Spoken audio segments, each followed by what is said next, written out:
One day, the hero, faced with soul-destroying black magic, fell into a deep sleep, leaving his companions behind. And 300 years have passed since then. But the restored peace and calm everyday life were only an illusion. And now the whole world is shrouded in darkness.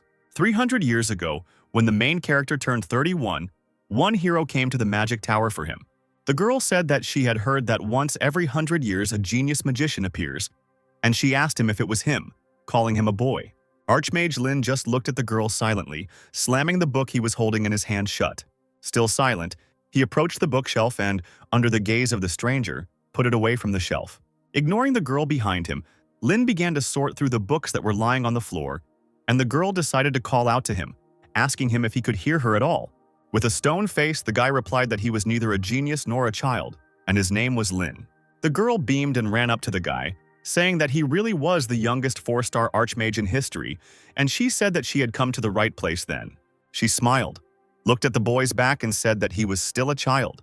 Laughing, she said that it was hard to call him a genius magician when he still needed to change diapers. She continued asking him to join her party, and then she would change them for him every day. Lin turned around with a dark face. A fireball was shining in his hand. The girl immediately tried to back away, shouting at him not to rush in such a hurry because she was only joking. Without looking where she was going, the stranger crashed headfirst into a bookcase. The books that stood in tall stacks on the cupboard swayed and fell down like rain. The orb in Lin's hand went out, and he stared at the stranger who was buried under those books. Seeing such a sight, the guy could not help but smile and laugh. The girl climbed out of the books and laughed too, and that's when Lin became interested in her. The girl introduced herself by saying that her name was Esther Alter Chiprin, and she said that she was a fake warrior of the Heavenly Light Dragon Church. Esther asked Lin to help her defeat the void spreading from the young pole. In other words, she invited him to join her group of heroes.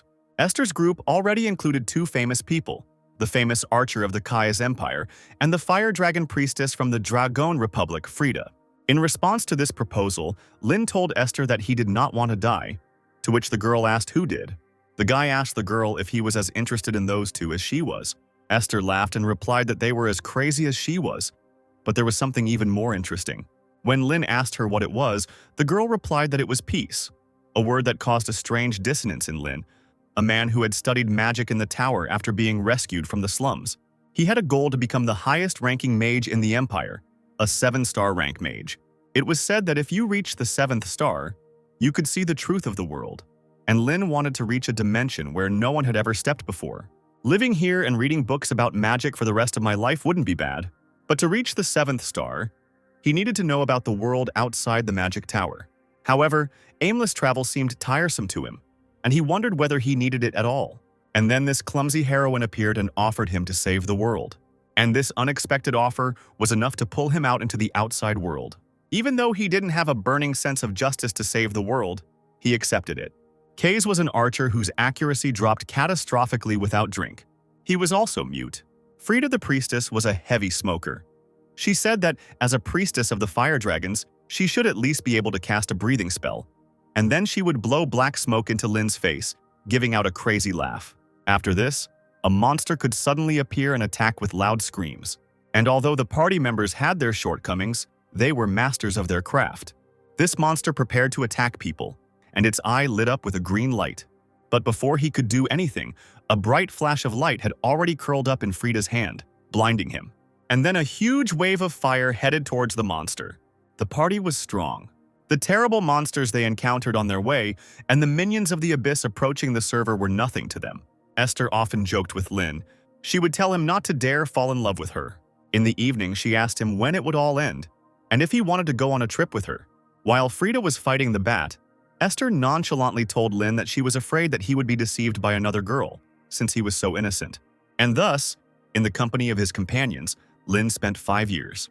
As their journey to save the world from the abyss came to an end, Lin's body began to show signs of erosion. This was the result of 5 years of being attacked by enemies. Before the final battle with the abyss, he was dying, consumed by the poison that poisoned his soul. Kaze stared sullenly at the ground as Esther called out to Lin, urging him to wake up. She asked Frida to do something, but she replied that she could not lift this curse. Tears streamed down Esther's face when she was told it could not be healed. The girl protested and screamed that Lin could not die like that. But Lin muttered that he did not want to die. Esther screamed that she knew. She would find a way, he just had to hold on. Suddenly, Lin began to cough, drops of blood escaping from his mouth as he clutched his clothes tightly. Lifting his jacket, he showed his companions the seal on his chest, telling them not to worry too much. As it turned out, it was the tiny overlord's filter lapel, an immortality spell carved into his heart. It contained magic that would put his body into a dormant state and heal him. Lin muttered a spell, and his body began to be covered in ice. He didn't know how long it would take him to revive, but it was the only option. Esther watched with wide eyes as ice covered the boy's body. Lin tugged weakly at her cloak and told her that he would be back. He chuckled and asked her with all his might to win. Smiling, Esther promised that she would do it. She told him that no matter what, they must meet again. Taking his hands, she said with a smile that then the four of them would go see the world. She told him that she would be by his side until he woke up. Lin smiled at her, promising that she would, and the ice had already reached his head. Lin's consciousness was being pulled into the cold grip of death. He felt buoyant and empty, as if he was sinking into a swamp. Finally, he thought about the fact that he still couldn't see the truth from the magical system of the seventh star. Lin sank deeper and deeper into oblivion. Meanwhile, Esther, Kaze, and Frida returned to the fight. Their journey together across the vast world ended here. It ended in front of the army of the Abyss, which rushed forward with terrible screams. All that was left in front of Lin was darkness. But in an instant, he was already tired of floundering in the darkness. Lin opened his eyes. A female voice came from the side asking him if he was okay, and the woman reflected back to him as Rain. Turning around at the sound of the voice, Lin immediately addressed her as his mother. Lin's appearance was now different. His hair was black and his eyes were red, and he looked like a teenager. Lin immediately stopped short, thinking about where his mother came from, since he was an orphan, and the woman looked at him questioningly. A bright light shone somewhere to the side and Lin covered his face with his hand, shielding himself from it. Looking around, he realized that he did not recognize these places. Next to him was not a battlefield, but a city and its crowd. The woman asked the boy why he was acting like that and said that it was Heroes' Square in front of the Vatican. The woman continued, saying that there was a monument there in honor of Esther's group. Hearing the familiar name, Lin turned around and saw a statue in front of him. The monument contained the names and dates of life of all the members of Esther's group. Lin asked the woman what year it was, and she simply asked him what was wrong with him. But Lin didn't calm down and asked again what year it was. Exhaling, the woman replied that it was now 1418, according to the Teresian calendar. Hearing this year, Lin's body became cold, and he began to wonder if he had been reborn, or if his memory had been superimposed on someone else's body. He noticed that the feeling in this body was very strange. The memories of Esther's laughter, Kaze's drunken delirium, and Frida's cigarette smoke were still fresh in his mind. But he realized with fear that all this had happened 300 years ago. With a trembling voice, Lin asked if they had won the last battle, but he immediately thought that it was a pointless question. He thought that if they had not won, they would not have had a monument erected to them, and the sky would not have been so peaceful. With a heavy sigh, the woman asked him why he was saying such obvious things. And then she said that they said that now, if you climb the Vatican Tower, you can see the frozen remains of Lord Lin. Lin didn't ask any further questions but answered tensely that he understood. He wondered what it meant that he had taken over someone's body. The woman continued, saying that Lady Esther had remained by Lord Lin's side until she died. She noticed that it was so beautiful and so sad, and then she asked the boy what he thought. Lin, in response to this, laughed, sweating, and the woman asked him why he was laughing because it was a sad story. Remembering his last moments with Esther, he thought it was amazing that she had kept her promise. Lin walked closer to the monument and reached out his hand to the plaque. As soon as he touched her, he pulled his hand back, thinking that someone had not kept their promise after all. Lin burst into tears and said he had not kept his promise. Lin didn't know what the three of them said about him next, but he became a historical figure. The emperor personally erected a monument to him. Many towers of magicians and families of magicians revered him as a saint, and Reina's mother watched her son with excitement. Lost in his thoughts, Lin thought about how these 300 years had left him with only magic. They left him with memories of travels to many places and the faces of his comrades who smiled brightly at him. Now these adventures could be read about in books. Now these memories have become legends. He recalled that Esther had once said that moments become memories when they are shared with someone. So his memories are not yet memories. Until he dies and meets them, they will remain unshared.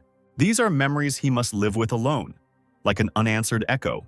Noticing movement out of the corner of his eye, Lin turned around and saw a cup of tea. Smiling, Lin accepted the cup from Rain's mother.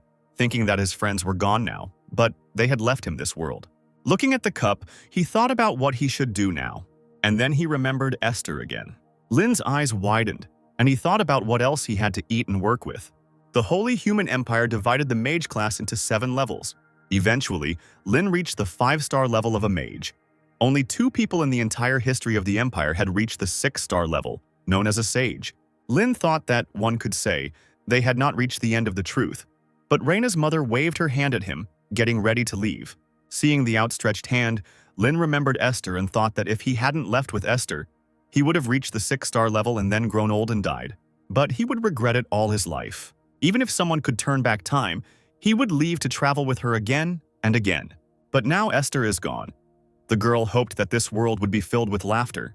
As Lin followed her mother outside, she thought that this world, which they had all desperately defended together, was truly the way she wanted it to be. He remembered again that those who reached the end of magic would be able to see the true face of the world. So in this life, he must become a 7-star magician. Stopping again at the statue of his friends, he thought that in order to escape from this sadness and emptiness, he would try. He remembered Esther with a wide smile and flushed cheeks, calling him to look at the flower. He remembered Frida saying it was too romantic to show such things to a charmless brat. Kaze only watched the flowers from the side. Lin then shouted that he would rather read another magic book than look at this. He asked what was so wonderful about this flower field. Lin thought that the people in Esther's group were all equally eccentric, but he really enjoyed traveling with them. Looking up at the sunset sky, Lin in Rain's body said goodbye to his friends with a smile on his face. He thought that now they were left in the past and could not be together. The living, following the flow of time, must move into the future. Lin had a dream where Esther asked him if he ever regretted not having a family, to which the guy replied that he didn't even know his mother. Lin replied that he didn't even know what it was, so he wasn't interested. He grew up in the slums. If the headmaster of the school Osiris hadn't noticed his magical talent and taken him in, he would have lived as an orphan and died on the streets. Frida came up from behind and hugged the guy around the neck, saying that he was a poor thing. Lin pushed her away, screaming that even if he had a family, he wouldn't know how to treat them, so he didn't need a family. Esther smiled at him, telling him it wasn't as difficult as he thought. She told him to just cherish them, but Lin took the advice with a grain of salt. Esther smiled brightly, telling him that he was a good child so everything would work out for him. Lin heard someone call him. He opened his eyes, waking up in Rain's body again. The maid entered the room, bowed, and said that she would prepare breakfast since he was awake. Stretching, Lin walked over to the mirror and looked at his new face. Memories of this spoiled 9-year-old boy's old life returned only 20 days ago. This boy, Rain, is the eldest son of the Ludwig family, one of the 5 great families of magicians. Since Lin himself is an orphan, he had to work hard to adapt to life in a noble family. Lin entered the dining room and was greeted by the maid and Rain's mother. She asked him if he could go and tell his father that breakfast was ready. She said that he would be very glad if he came. Lin smiled, not refusing. A couple of minutes later, he reached his father's office, where he was sitting at the table. Kevin Ludwig noticed his son and asked him if he hadn't had enough sleep. His face had a bad color. Ruffling his son's hair, he noticed that he still looked unwell after the journey. Looking at his father emotionlessly, Lin told him that breakfast was ready. Kevin smiled and removed his hand, saying that this was the only reason he came here. Thanking him, he said that he could go eat first. Lin asked the man if he was not going to have breakfast, to which he looked away at the table.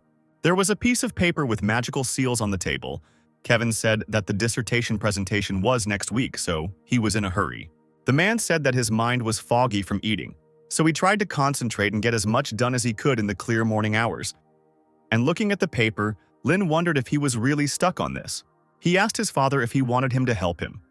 Kevin asked him if he wanted to support him, to which the boy replied that he wanted to help solve the magic circle.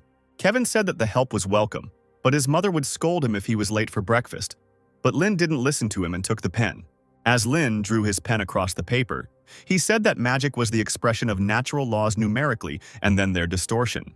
He said that the Go rune complicates the equation and conflicts with the hand Cha, so it is better to replace it with the Gu rune. When he finished writing, Lin turned to his father and said that then, using the imperial equation 41:2, he would be able to get the answer immediately. Kevin picked up the paper, asking if such a method was possible. The man thought that this was a difficult problem that even the best scientists could not solve, and yet this was a high-level spell that was 200 years old. Looking up at his son in surprise, Kevin asked him how he had guessed. Digging through Rain's memories, Lin realized that Rain, in terms of his knowledge of basic magic, was a completely ordinary person. However, given that he belonged to a line of mages, this meant that he did not inherit the talent for magic. Lin did not answer his father's question and asked him if he could have breakfast with them now. Smiling, Kevin rushed to hug his son, saying that now they could all eat together.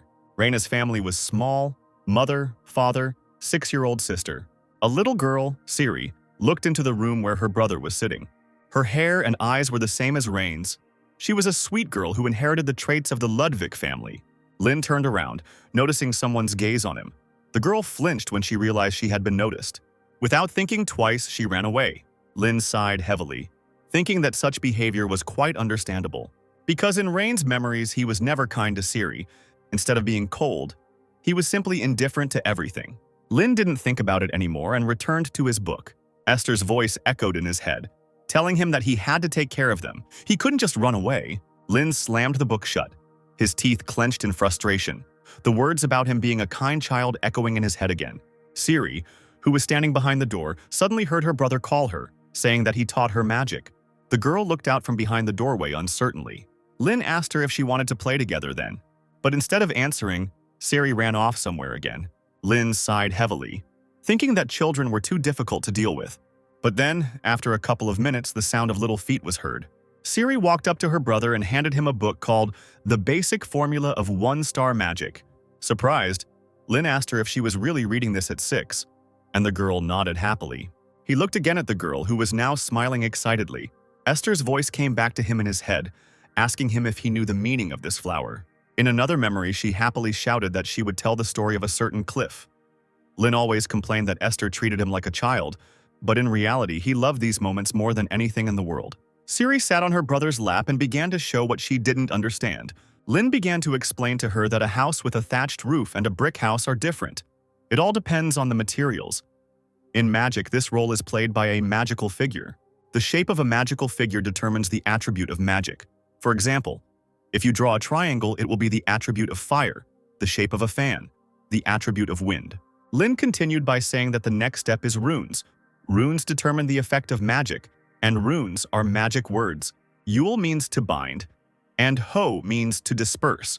For example, if you engrave the Yule rune on a triangular magic square, you will get a spell of binding with the attribute of fire.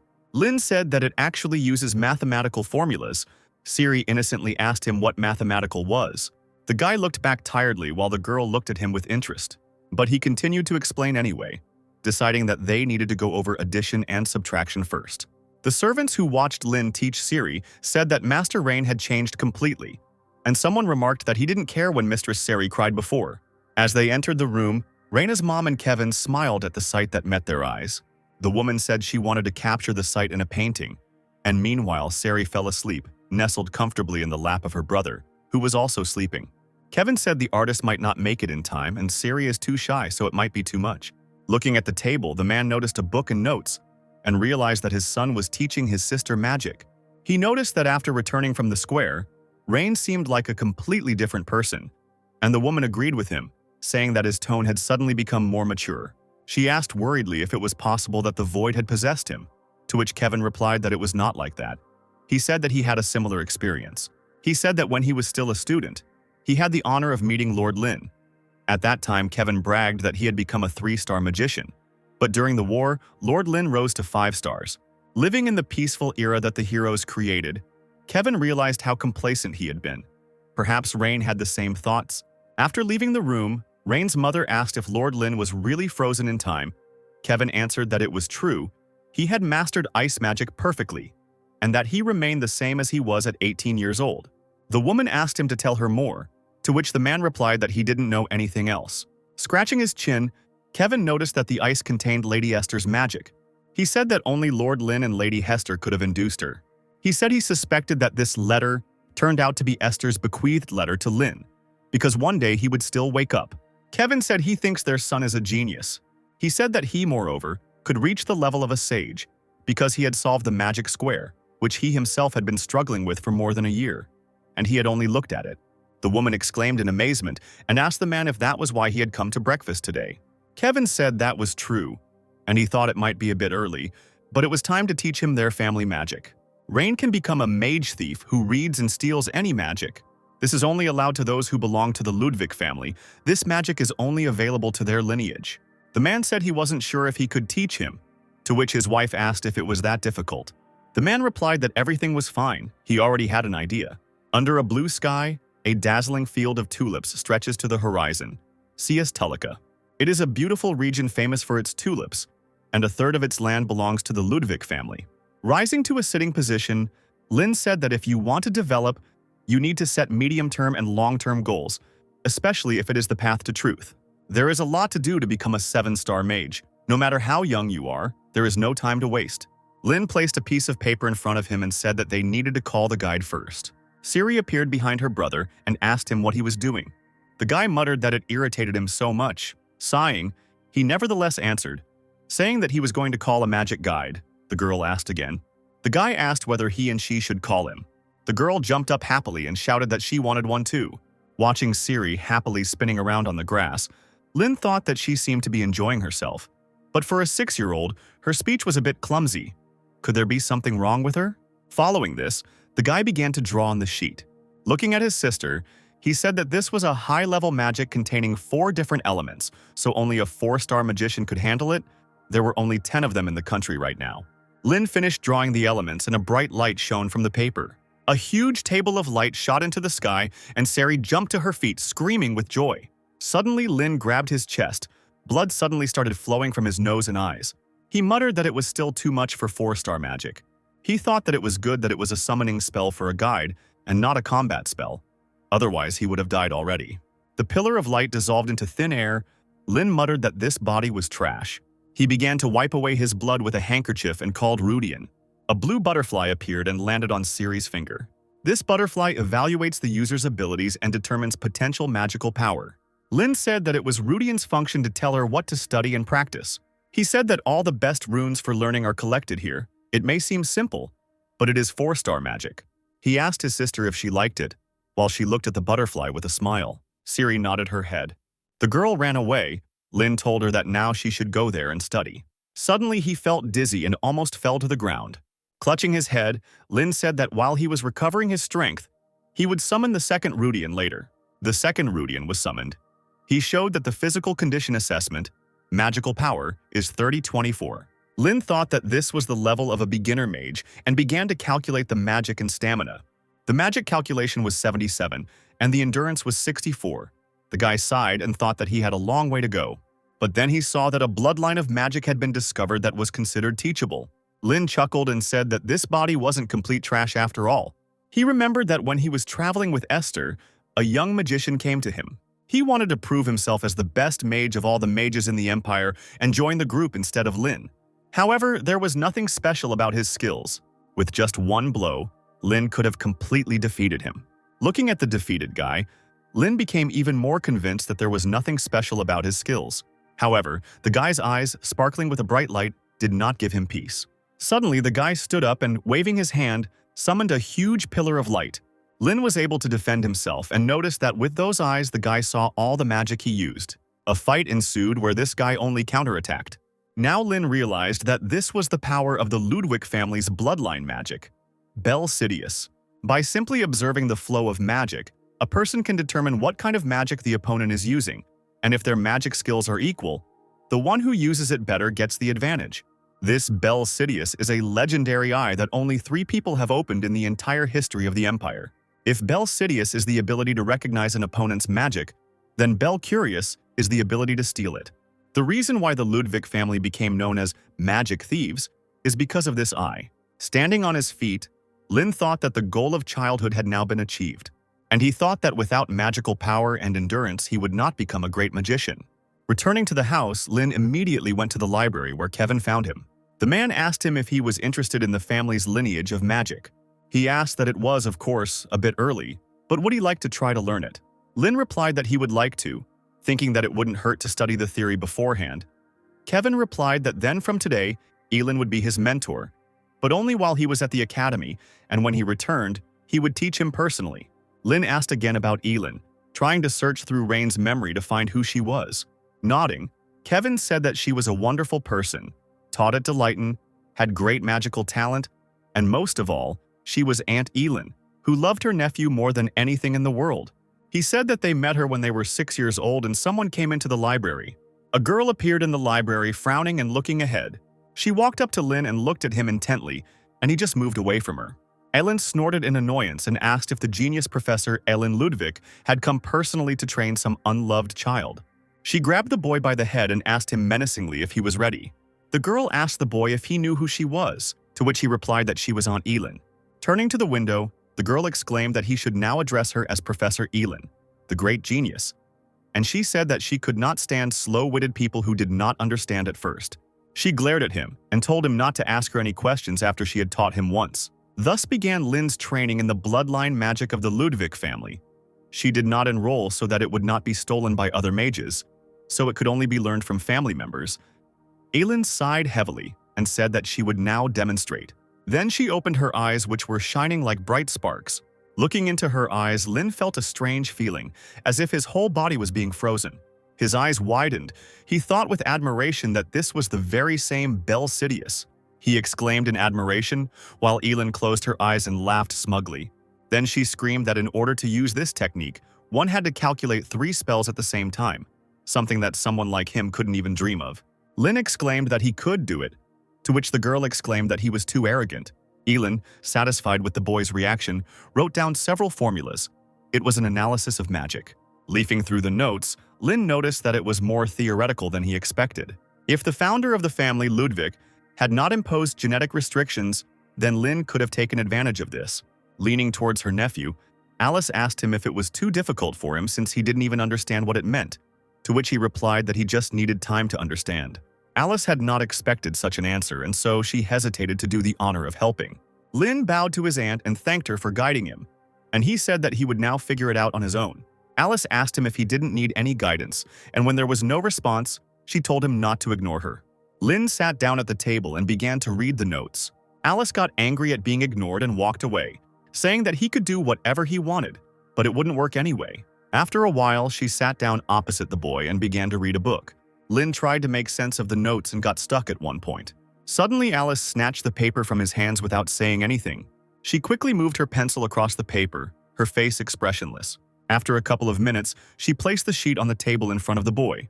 The girl buried her face in her book again while Lin looked at her in shock. After a while, Lin thought again, unable to immediately understand what to do, and the sheet was again torn right out from under the boy's nose. And again, Alice placed the sheet of paper with the written solution in front of him. The girl buried her face in the book again. Lin tried to understand what was happening.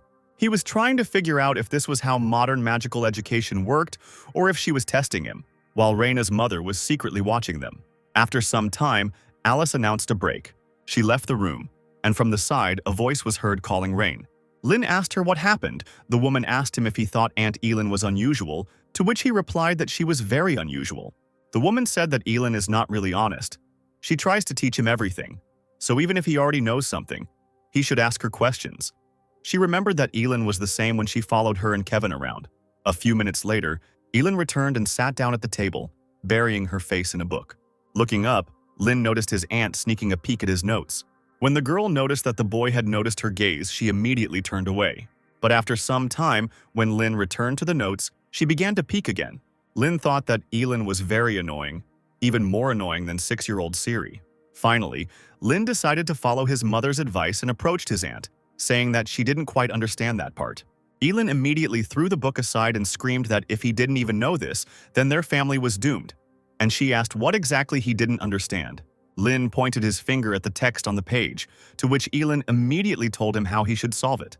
Laughing, she said that he should use this formula, and then he would be able to solve it much faster. Lin apologized to her, and she continued, asking him about what he did before he was 9 years old. Lin resigned himself to his fate and continued asking his aunt. Elin's teaching was such that it required a lot of effort, but thanks to her, he significantly reduced the time spent studying theory and gained practical experience. On the 10th day after receiving Elin's instructions, he felt a burning pain in the retina of his eye. He felt all the blood in his body rush to his head, the world slowly turning blood red. And then it happened. The eyes, glowing red, were engraved with the mark of death. All information about everything in the universe comes in the form of formulas. Lin used a fire spell and immediately a fireball appeared on his palm, and on top of it were numbers. Lin thought about what he realized was that in the eyes of the young wizard, all his magic looked like numbers. He said it was really amazing. Elin, stunned, asked the boy if he could really achieve this in just 10 days. Even after specialized training, it took Elin 7 years to master Bel Sidious. They said it would take 70 years to master Bel Curious. Elin thought about how in just 10 days, Rain had gone from a blank slate, knowing nothing, to using multiple spells at once. She thought that he could rival Lin, who was called a master of simultaneous summoning. Looking at him, she thought that he might be a genius. Elin went to Kevin, who muttered that his son had awakened Bel Sidious in just 10 days. The girl told her brother that thanks to Rain, the Ludwig family can become a leading family of magicians. He is really amazing. Elin walked out of her brother's office, slamming the door. Kevin said that as a father he had nothing more to teach him. After that, Kevin called out to Yud, and a black figure appeared behind the red curtain. The man told Yud to send a message to his father. Yud asked him if he was referring to the former head of the family, to which Kevin asked him if there was any problem with that. The man immediately replied that that was not what he meant. Kevin said to pass on a request to guide his grandson, who has an innate talent, on the right path. Smiling, Yud noted that Kevin had truly gone through fire and water for his son. He said he would do as ordered. Kevin just smirked in response. Thus ended spring and a short summer began. Looking out the window, Lin thought about how this summer seemed to last for about a year.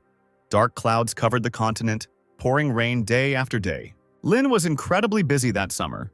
During the day, he studied household magic from Elin. At every opportunity, he taught Siri the basics of magic. And at night, he concentrated on training his physical and magical strength. The development of modern magic that Lin learned from Elin and from books was truly astounding. And for Lin, a person living 300 years ago, it was quite shocking. He noted that such complex formulas were simplified to such an extent that the activation time was reduced and the power was greatly increased. The level of magic has increased significantly compared to 300 years ago. But now Lin can lose to a modern 4-star mage. He thought that magic grows with time, and with his current state, becoming a 7-star magician in this era is absolutely impossible. He needs strength and incredible knowledge. At dinner, Lin told his father he had a favor to ask, and Kevin asked again. The boy asked his father to send him to the city of magicians. He said that it would take about 3 years. The parents' eyes immediately popped out of their heads. While chewing bread, Siri asked her brother if he really wanted to go somewhere, to which he said yes. He said that he was thinking of going to the Golden Rose in the city of magicians, where the best magic university, Delighton, is located. He asked his father if he would let him go. Siri rushed to her brother, screaming for him not to leave. Kevin said that was impossible. He told the boy to think about his age because he was only 10 years old. It was too early to leave home. Kevin said that children from magical families enter Delaith when they turn 16. Then it is not too late to go to the city of magicians. And he also said that he had already scheduled a very important meeting. Taking a letter out of his vest, Kevin told his son that this letter was sent by his father, his grandfather. Elin, who was sitting at the table and eating a steak, immediately froze with a piece of meat in her mouth. Choking, she coughed silently and asked her brother again, to which he told her to wipe her mouth before speaking. Lin immediately guessed who his grandfather could be. Kevin said that in their family, only 3 people awakened the Bel Curious. Lin's thoughts were confirmed, and he thought that this was indeed the Bel Curious Scalzi Ludwig motivator. Kevin told his son that his grandfather would personally guide him through Bel Curious. Alice rushed to sob into her mother's skirt, and Elin began to wipe her mouth while the man told his son that he should first visit his grandfather. After some time, the carriage reached a huge mansion. Kevin and Lin got out of the carriage and walked down the corridors, Lin looking around.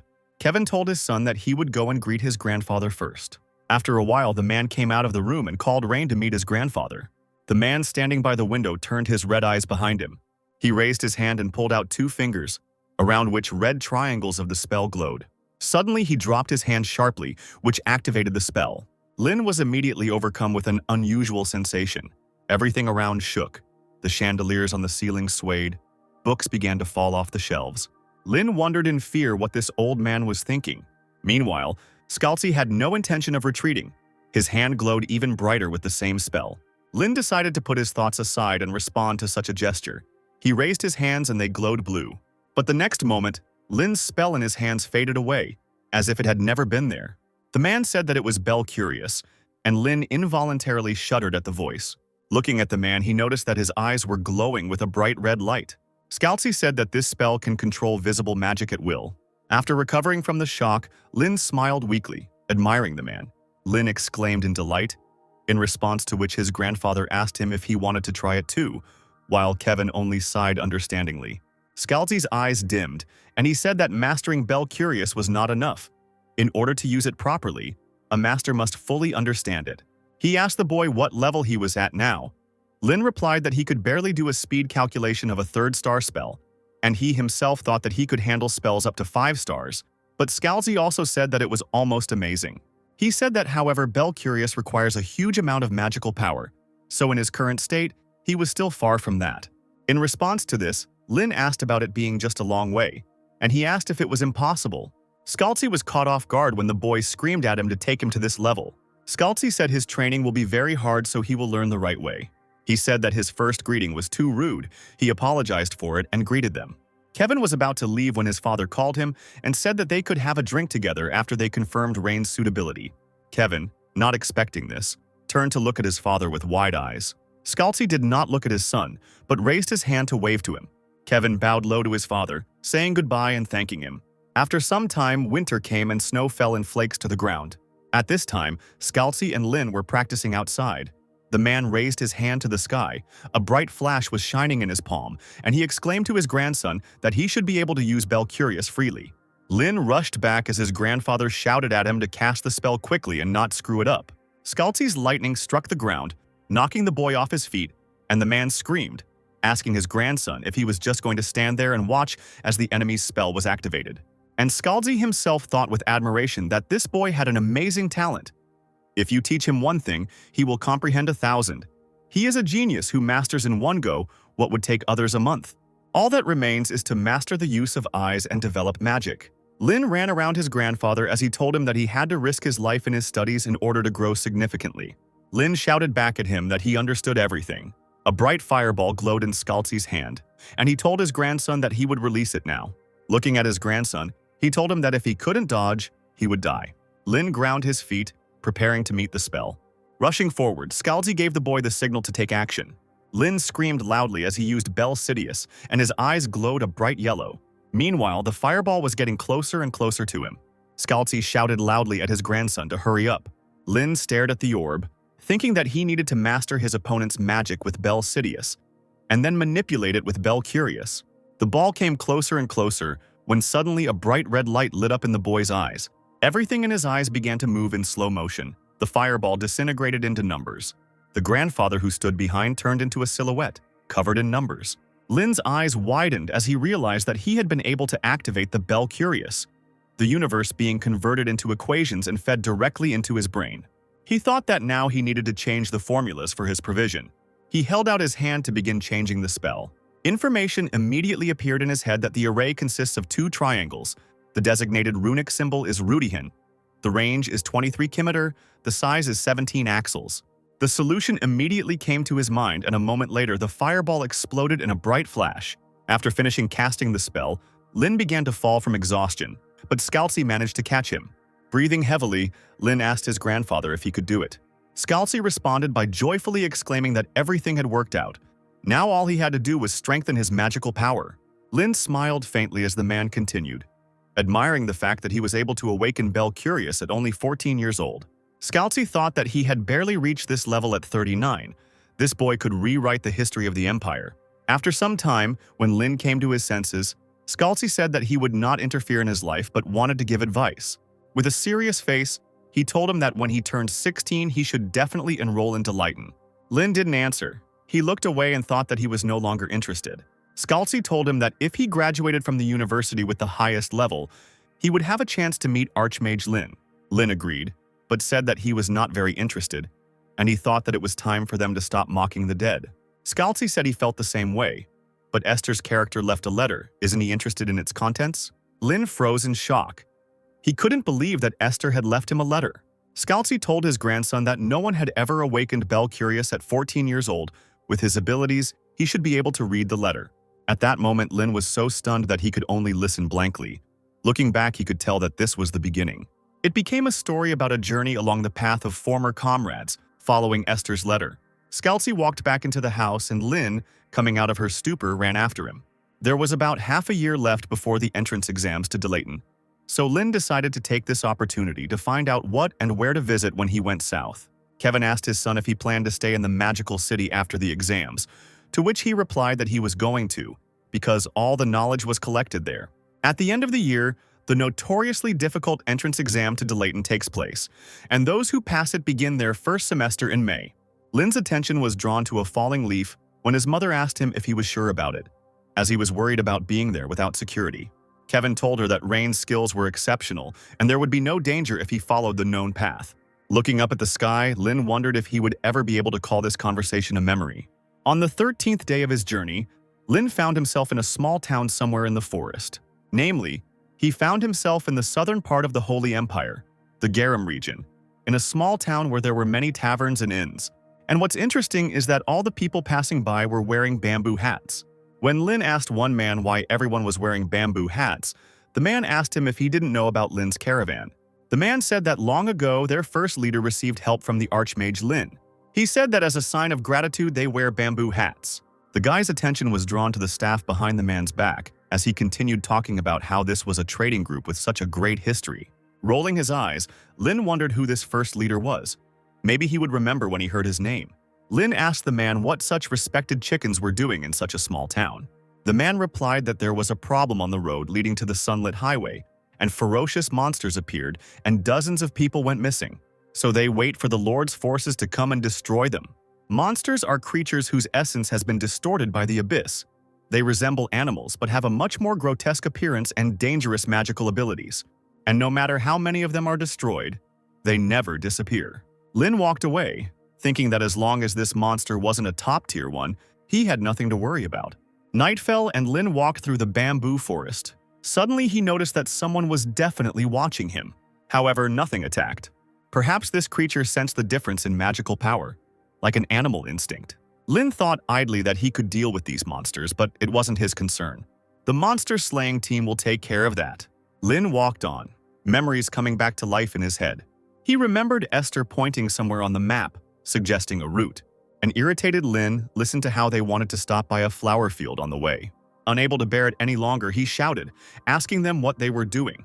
He reminded them that two groups of warriors who had crossed to the continent before them had been destroyed fighting at the front. Because of this, the front line has stalled and they are barely holding on, waiting for help from others. Frida took a drag on her smoke as Esther said that she understood everything. A legion of red and yellow dragons were heading to the battlefield, and all the strong mercenaries had crossed the sea for honor and glory. Lin exclaimed that they also needed to hurry, to which Esther responded that that was why she was saying that. Because now that all the strong ones were gone, monsters began to run around the continent as if they had been waiting for this moment. Lin exclaimed that they were at best a C or B level. They didn't have time to deal with such things. Esther told the boy that there are many people in this world who desperately need help. Even in what seems like a trifle, it makes no difference to ask for help. Covering his face with his hand, Lin remembered Esther's words about how she hoped he would grow up to help people like him. Lin muttered that even after 300 years they were still annoying. The boy sat down to rest, a spell glowing in his hand. Lin muttered the words quietly, activating the spell. Our seal in his hand shone even brighter, ready to act. Lin lowered his hand and the seal entered the ground and rushed forward to find the monster. The guy remained sitting in the depths of the night forest.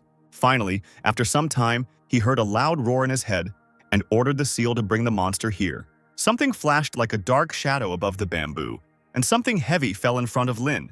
Looking down, he noticed a white monster that was bound by his spell. Lin frowned and asked if that was what he was calling a threat when the monster started growling at him. Squeezing his hand so that the spell began to squeeze the monster, breaking bones, the boy told him that he had already killed countless of his relatives. The monster began to writhe in pain as his body was squeezed even more. Lin told him that he would let him go if he promised not to harm people anymore. All he got in response was a roar, and Lin said he still didn't understand him.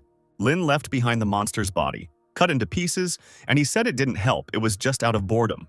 The border between the central and southern regions of the empire is the Badantio Ridge, and as soon as Lin stepped onto it, he was immediately attacked by monsters. Lin thought with irritation at how the insignificant beast dared to look down on him.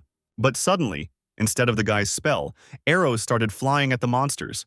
Turning around, Lin noticed two people standing above. The figure and hairstyle of one of them seemed familiar to Lin, so he inadvertently called out to Kaze. The strangers hurried to jump down. Someone asked Lin if he was okay, and the guy smelled alcohol. A young man, who didn't look like Kaze at all, told Lin that monsters often appeared in this place, and he asked him if no one had warned him on the way here. The second stranger also jumped down, asking why anyone had to warn him, and he said smugly that they, the descendants of the Great Palace, guard it. Lin stood frozen in place, just listening to the strangers and thinking that there was no way it could have been Kaze. Scratching his head, he finally said that he didn't know what school they were from, but they helped him, so he was grateful. And he decided to ask them if this was really the Badantio mountain range. After exchanging glances, the strangers suddenly burst out laughing without answering the guy. A little angry, Lin shouted at them, asking what they were laughing at. The second stranger said that so much time had passed since this ridge became Kislantan, and he still called it Badantio. Kislantan means mountain range of the Palace of Kaze. After defeating the Abyss, Kaze seems to have taken root here. The strangers said that they were students of the archery school founded by Kaze. They also said that traditionally this passage is guarded by him, who was recognized by the school director. Watching the drunk guys, Lin couldn't help but laugh, thinking, is drunk archery really the main subject of this school? What did they do to be assigned here? One of the guys put his arm around Lin's shoulders, telling him that he had come at the right time because today was a festival, a day when everyone could drink free alcohol, and he needed to experience the taste of alcohol if he wanted to become an adult. He continued by saying that alcohol was the path to the sun and the moon, to which his companion wearily remarked that he was such a cultured man. The second guy walked away telling his partner that he can't even think about skipping his shift today talking nonsense. They still have to guard this place. To which the first guy asked how they could let this kid go alone. Grabbing Lin by the scruff of the neck, the boy ran away, shouting to his comrade that he would simply take him to the entrance of the village and return. Walking through the forest, the guy said that the road was hidden because of fallen leaves. Although they tried to clean them up, there were endless amounts of them this year. The guy continued to chat, but Lin was no longer listening to him, looking around. Listening to the boy again, he heard him tell him that if he climbed the wooden stairs from here, he would find the training room. He said that if you follow the path you can get to the village, and at the fork there was a stone that looked like a tombstone. Upon reading the name on the stone, Lin immediately felt his heart break into pieces and his hope disappear. The guy asked Lin why he shouldn't make a wish if he was going somewhere. When Lin asked again, the guy asked him if he really didn't know. And then he said that at the Tomb of Kaze, people usually make a wish, asking for protection. Not believing his ears, Lin told the guy to stop joking, to which the guy asked why he was joking. With a trembling voice, Lin said that it was strange because tombs were not built in the middle of the road, and this Kaze was a hero.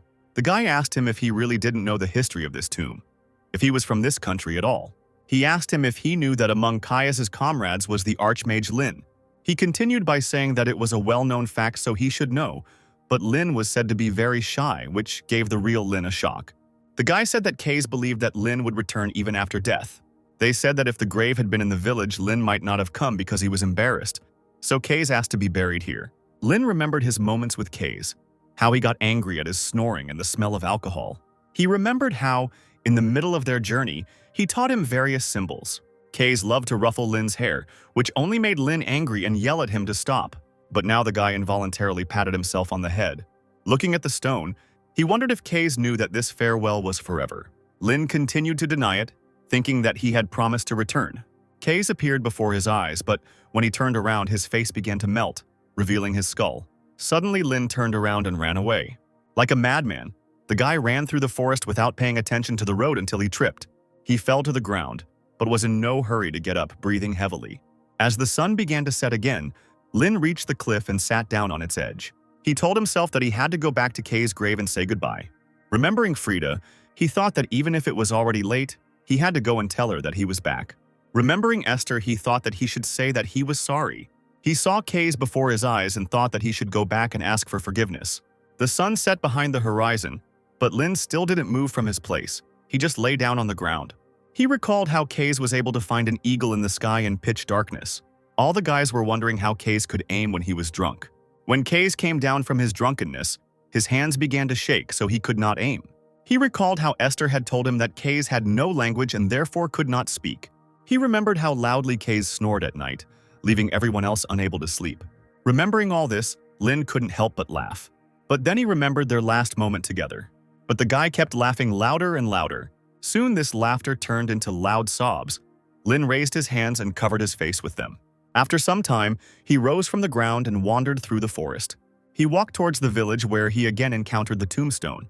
Rustling dry leaves, Lin came closer, a bright red spell shining on his hand. Gritting his teeth, Lin smashed the stone with a sharp movement of his hand. Burnt leaves rose into the air, burning to ashes there. But the stone remained standing in the middle of the road, as if untouched by anything.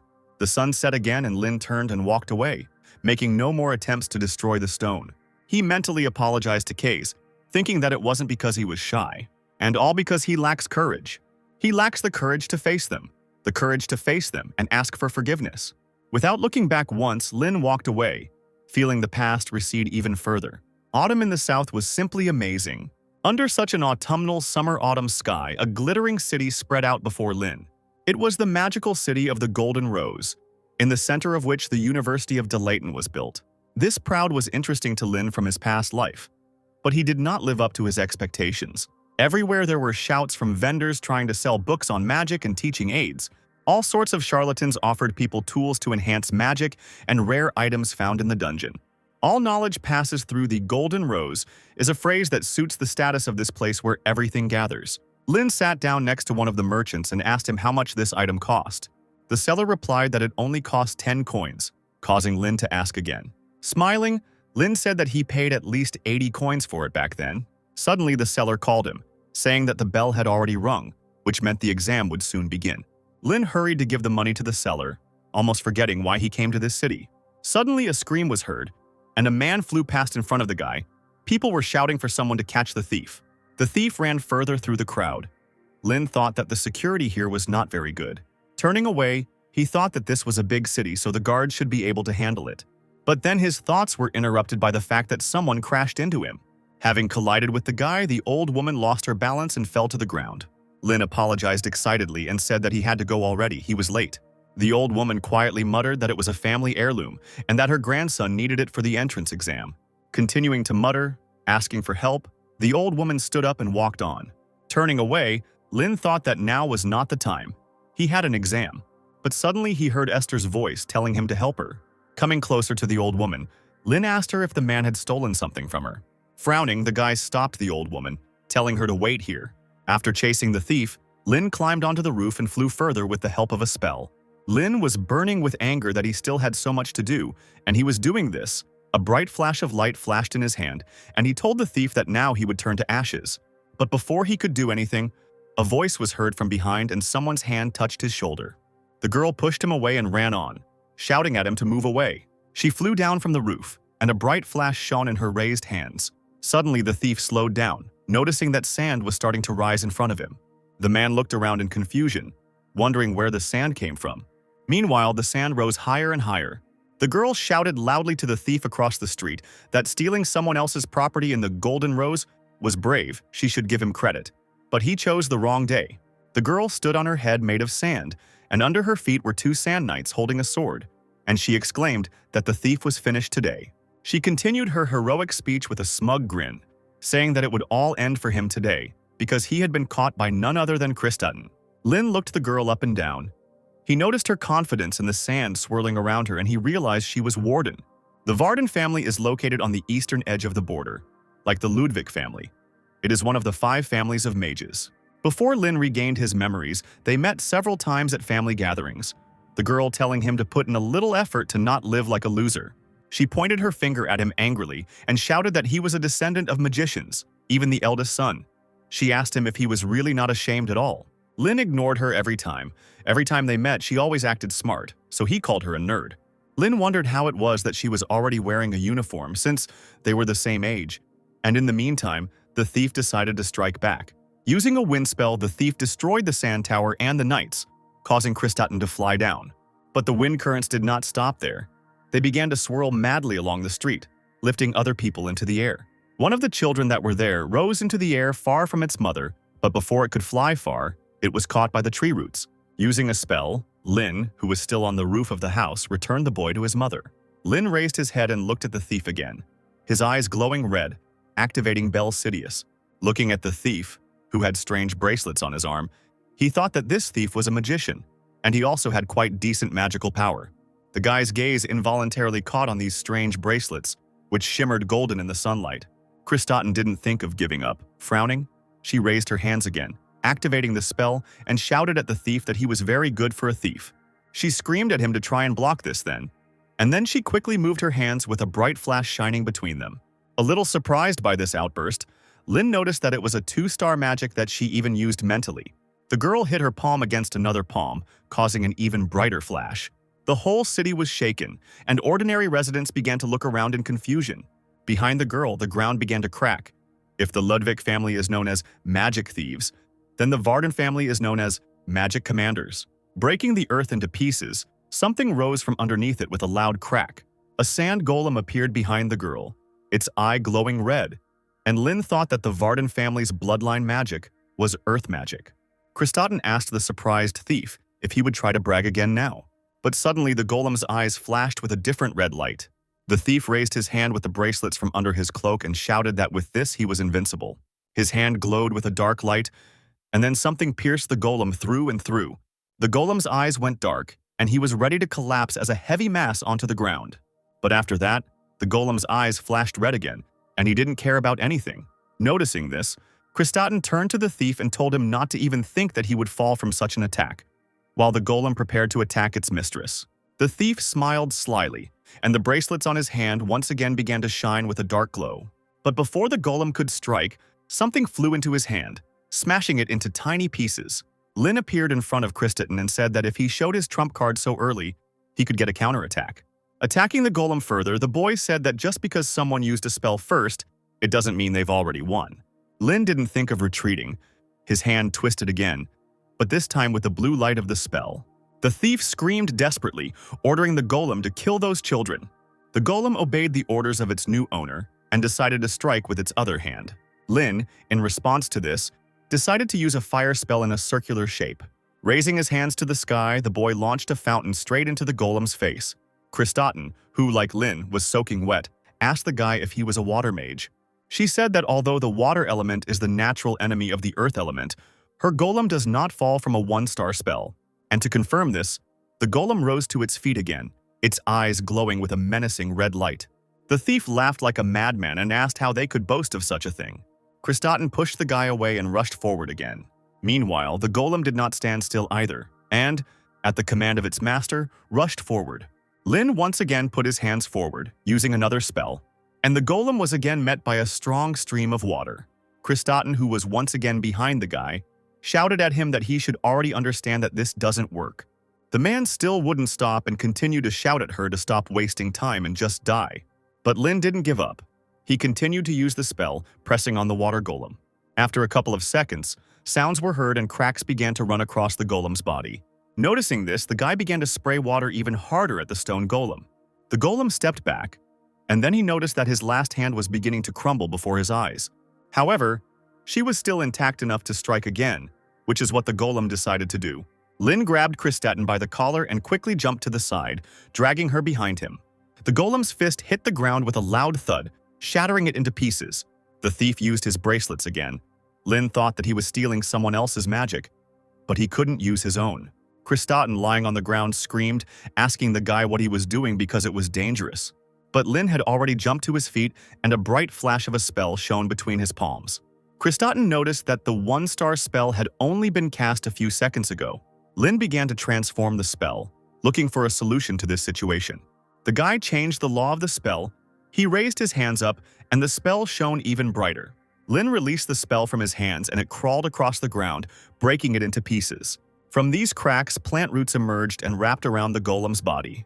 After a couple of minutes, the golem's body was securely tied and pressed to the ground. One of the roots slid across the golem's face, breaking his red eyes. The golem was neutralized. The thief wanted to rush forward, but roots burst out from under the ground again. Approaching the shackled man, Lin tore off his bracelet and asked what it was. Taking a closer look, the guy realized that it was an artifact, and it looked interesting. The thief shouted at him to give it back, to which Lin replied that he had stolen it. The guy thought that stealing control over the enemy's magic was similar to Bel Sidious. There were 2 magic circles engraved on the stone, which meant that he could steal up to 2-star magic. In a panic, the thief asked the boy who he was and how he was able to cast magic so quickly. But Lin didn't answer him and just turned around, walking away and thinking that even if he told him, he wouldn't believe him. Approaching the old woman, Lin returned the artifact to her, telling her to pass this thing on. The old woman took the artifact back with tears in her eyes, and the crowd erupted in joyful shouts. People began to shout compliments to Lin and Lady Varden. Hearing about Lady Varden, Lin immediately remembered the exam and froze. Without paying attention to anything else, the boy broke loose and ran away. An unknown person in a cloak approached the chained thief and put a sword to his throat. Then this unknown person in a cloak approached Krista, who was still sitting on the ground.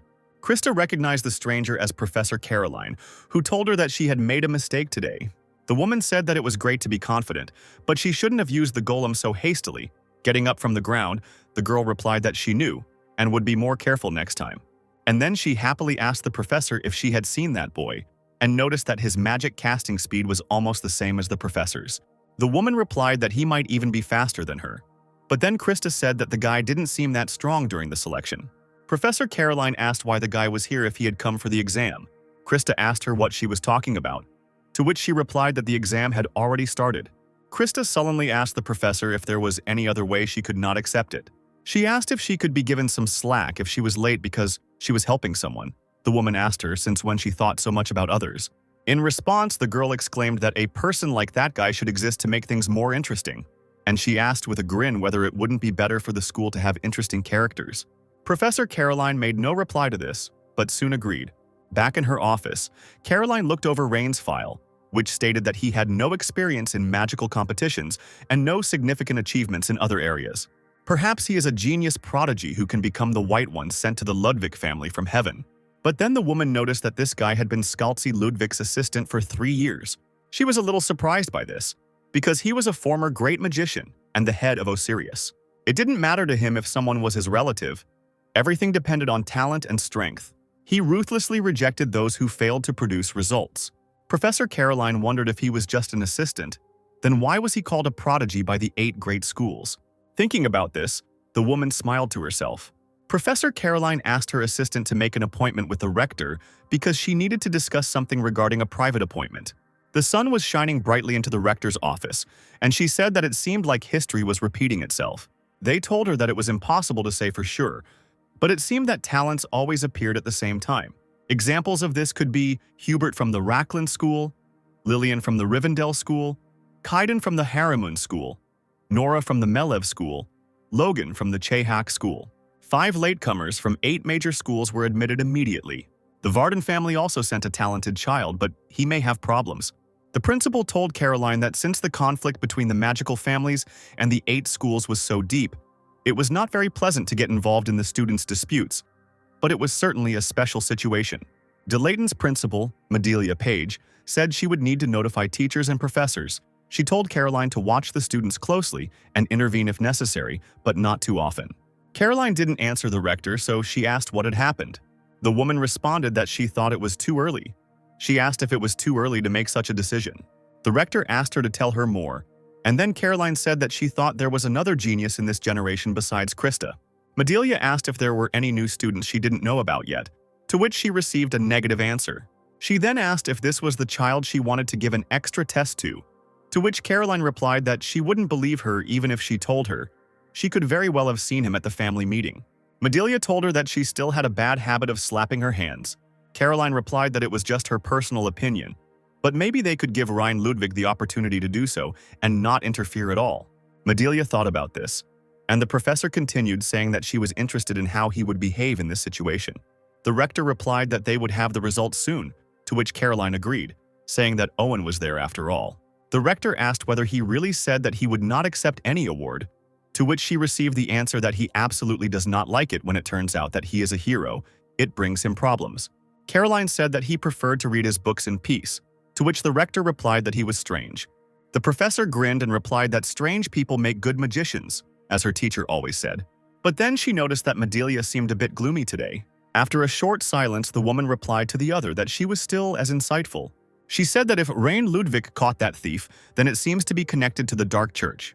Caroline said she didn't think so, but Madelia asked her if she remembered ever saying anything stupid, and then said that special cases had contacted them first. With a serious face, she told Caroline that she had a bad feeling about this, so she needed to be prepared. The next morning after the chaos, Lin was informed that he had been accepted, even after he missed the exam due to being late. Professor Caroline suggested that he pretend that he had passed the additional exam and was included in the list of successful candidates. She was worried that the extra exams would be seen as a disgrace for those who failed the regular exam, but that wasn't a problem for Lin. Fearing that he would have to retake the exam, the guy accepted the offer, and now he stood before the gates of the greatest magical university of Delayton U, where the pinnacles of the Sacred Empire's intellect had gathered. Looking around without much enthusiasm, Lin reflected on how he had never been involved with school. In his past life, he studied magic under the headmaster of the Osiria school, and in this life, all his education was given to him by his new family. Even now, he didn't feel the need to learn from anyone. But in this life, he needs to find what Esther left behind. She is waiting for him at the end of this path. Smiling to himself, he thought that until then he should improve his magical skills at least to the level of his previous life. Suddenly, a girl's scream was heard behind him. It turned out to be Krista. The girl immediately recognized Rain. He greeted her, and she shyly responded to the greeting. Krista wanted to thank the guy for helping her, but soon she screamed that she could have done it herself. The girl's scream caused other students to turn around, recognizing the girl as Krista Varden, who was the most popular of her generation. Lin noted that she was even more popular than he thought, to which she sheepishly replied that there was even a saying, "Anyone in our generation who doesn't know Krista Varden is a spy for the Republic." Krista waved her hand, telling Lin that he could be happy, because he was an opponent she had acknowledged. Lin scratched his head in annoyance, thinking about how he couldn't stand annoying creatures, and he remembered that there was someone like that in the past.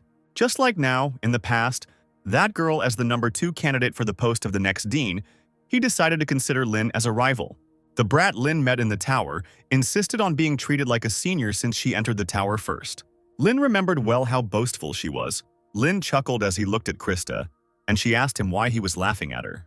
She brought her hand back and began to cast a spell, screaming that if he thought what he saw then was all she could do, he would soon regret it.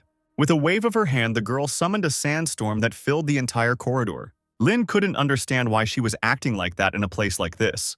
Krista asked the guy with a grin whether he had already understood what her true abilities were, whether he felt that he wanted to give it his all.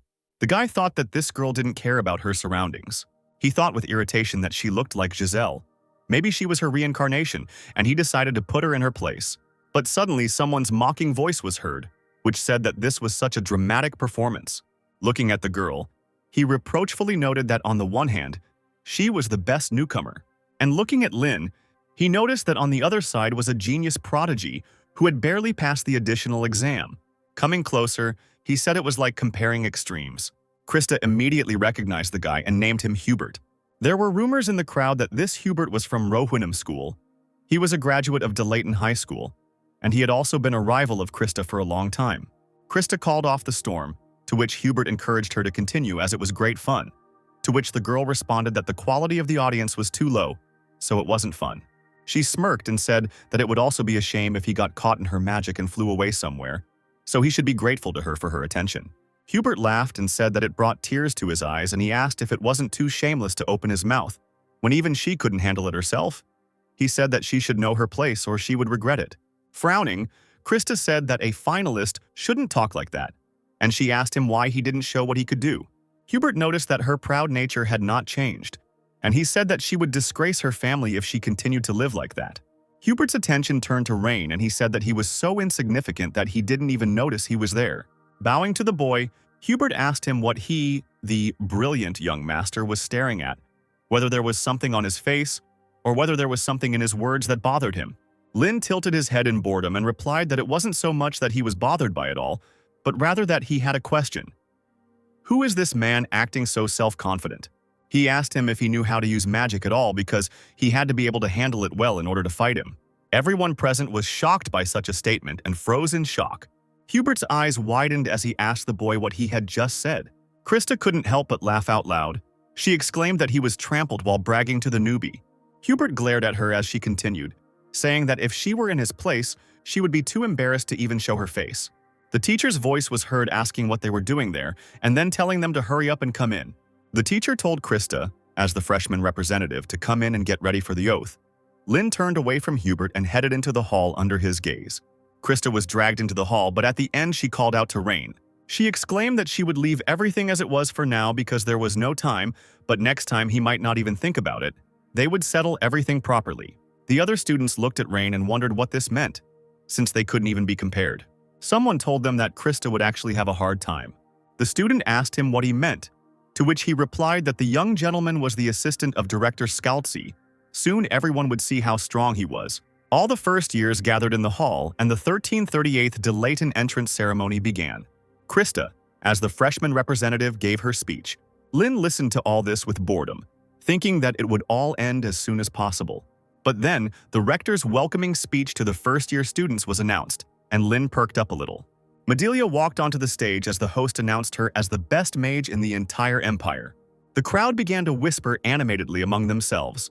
Lynn thought about how she was the greatest mage in the empire, the current head of the Council of Mages, and a direct descendant of the founder of magic, Imitsa Page. When Medelia showed everyone, the guy noticed something in her appearance. As it turned out, he noticed her purple hair, which was a result of genetics. A microphone flew up to Medelia, and she greeted all the freshmen at Delayth and introduced herself again. She congratulated the 233 freshmen gathered there on their admission, but said that half of them would not survive until their second year, either being held back or expelled. The entire hall froze in silence as it listened to the rector's speech. With her hands spread, Medelia continued, saying that of the 117 survivors, about 60 would go on to third year, and only half would graduate, leaving less than 30 graduates each year. The rector said that Delayton was such a place where talents were honed. They would be constantly tested under the guise of polishing to determine if they were raw gems. Delayton's policy is unlimited competition. Those who resign in the competition will not even have the right to receive a diploma. She said they would feel it acutely throughout their stay here. Finishing her speech, she exclaimed that they should sharpen themselves. Hubert smirked and Medelia continued, telling them to fight each other and evolve. After all, Delayton only works like this, until the insignificant cameras shine with their own brilliance. Medelia told them that she would be happy to meet them again in 3 years. She said that after these 3 years, she will greet them as a fellow magician. Smiling, she said that only then would she wish them luck. After a while, the crowd began to clap hesitantly. Then the audience burst into joyful shouts and Medelia walked off the stage. The students stood up from their seats, clapping their hands loudly, and Lynn thought about how much he was looking forward to this day. Meanwhile, the professors stood on the balcony and watched the new students. Caroline said they were chaotic, but she liked the energy, to which they countered that energy should match ability. The woman asked Professor Owen what he thought. Tall replied that he expected this party to be of a high level, but so far he sees only idiots with manure in their heads. He said menacingly that they were all doomed to failure. The next day, Lynn went to the faculty building, the Hall of the Sleeping Dragon. He noticed that the building was truly majestic. Lynn found his office and went in. There were no people there yet. The guy sat down at a desk by the window and began to sort through his notes. A voice came from the side, saying that they were now classmates, so they should take care of each other. Lynn turned his head with a smile. He froze when he noticed Krista sitting down next to him. The guy covered his face with his hand, and the sky immediately darkened. Krista smugly said that he had the honor of sitting and competing with her, the best student, from the very beginning. A little girl with pink hair appeared from behind Krista and said that this meant she was very happy to sit with him. Krista laughed and said that she was really happy because she would be turning up this guy's arrogant nose from the very beginning. Hubert walked by and said ironically that it was so delightful. He said that the daughter of the Panton family was also watching this performance, and he was very sorry that the lady was behaving rudely, pointing her finger at others.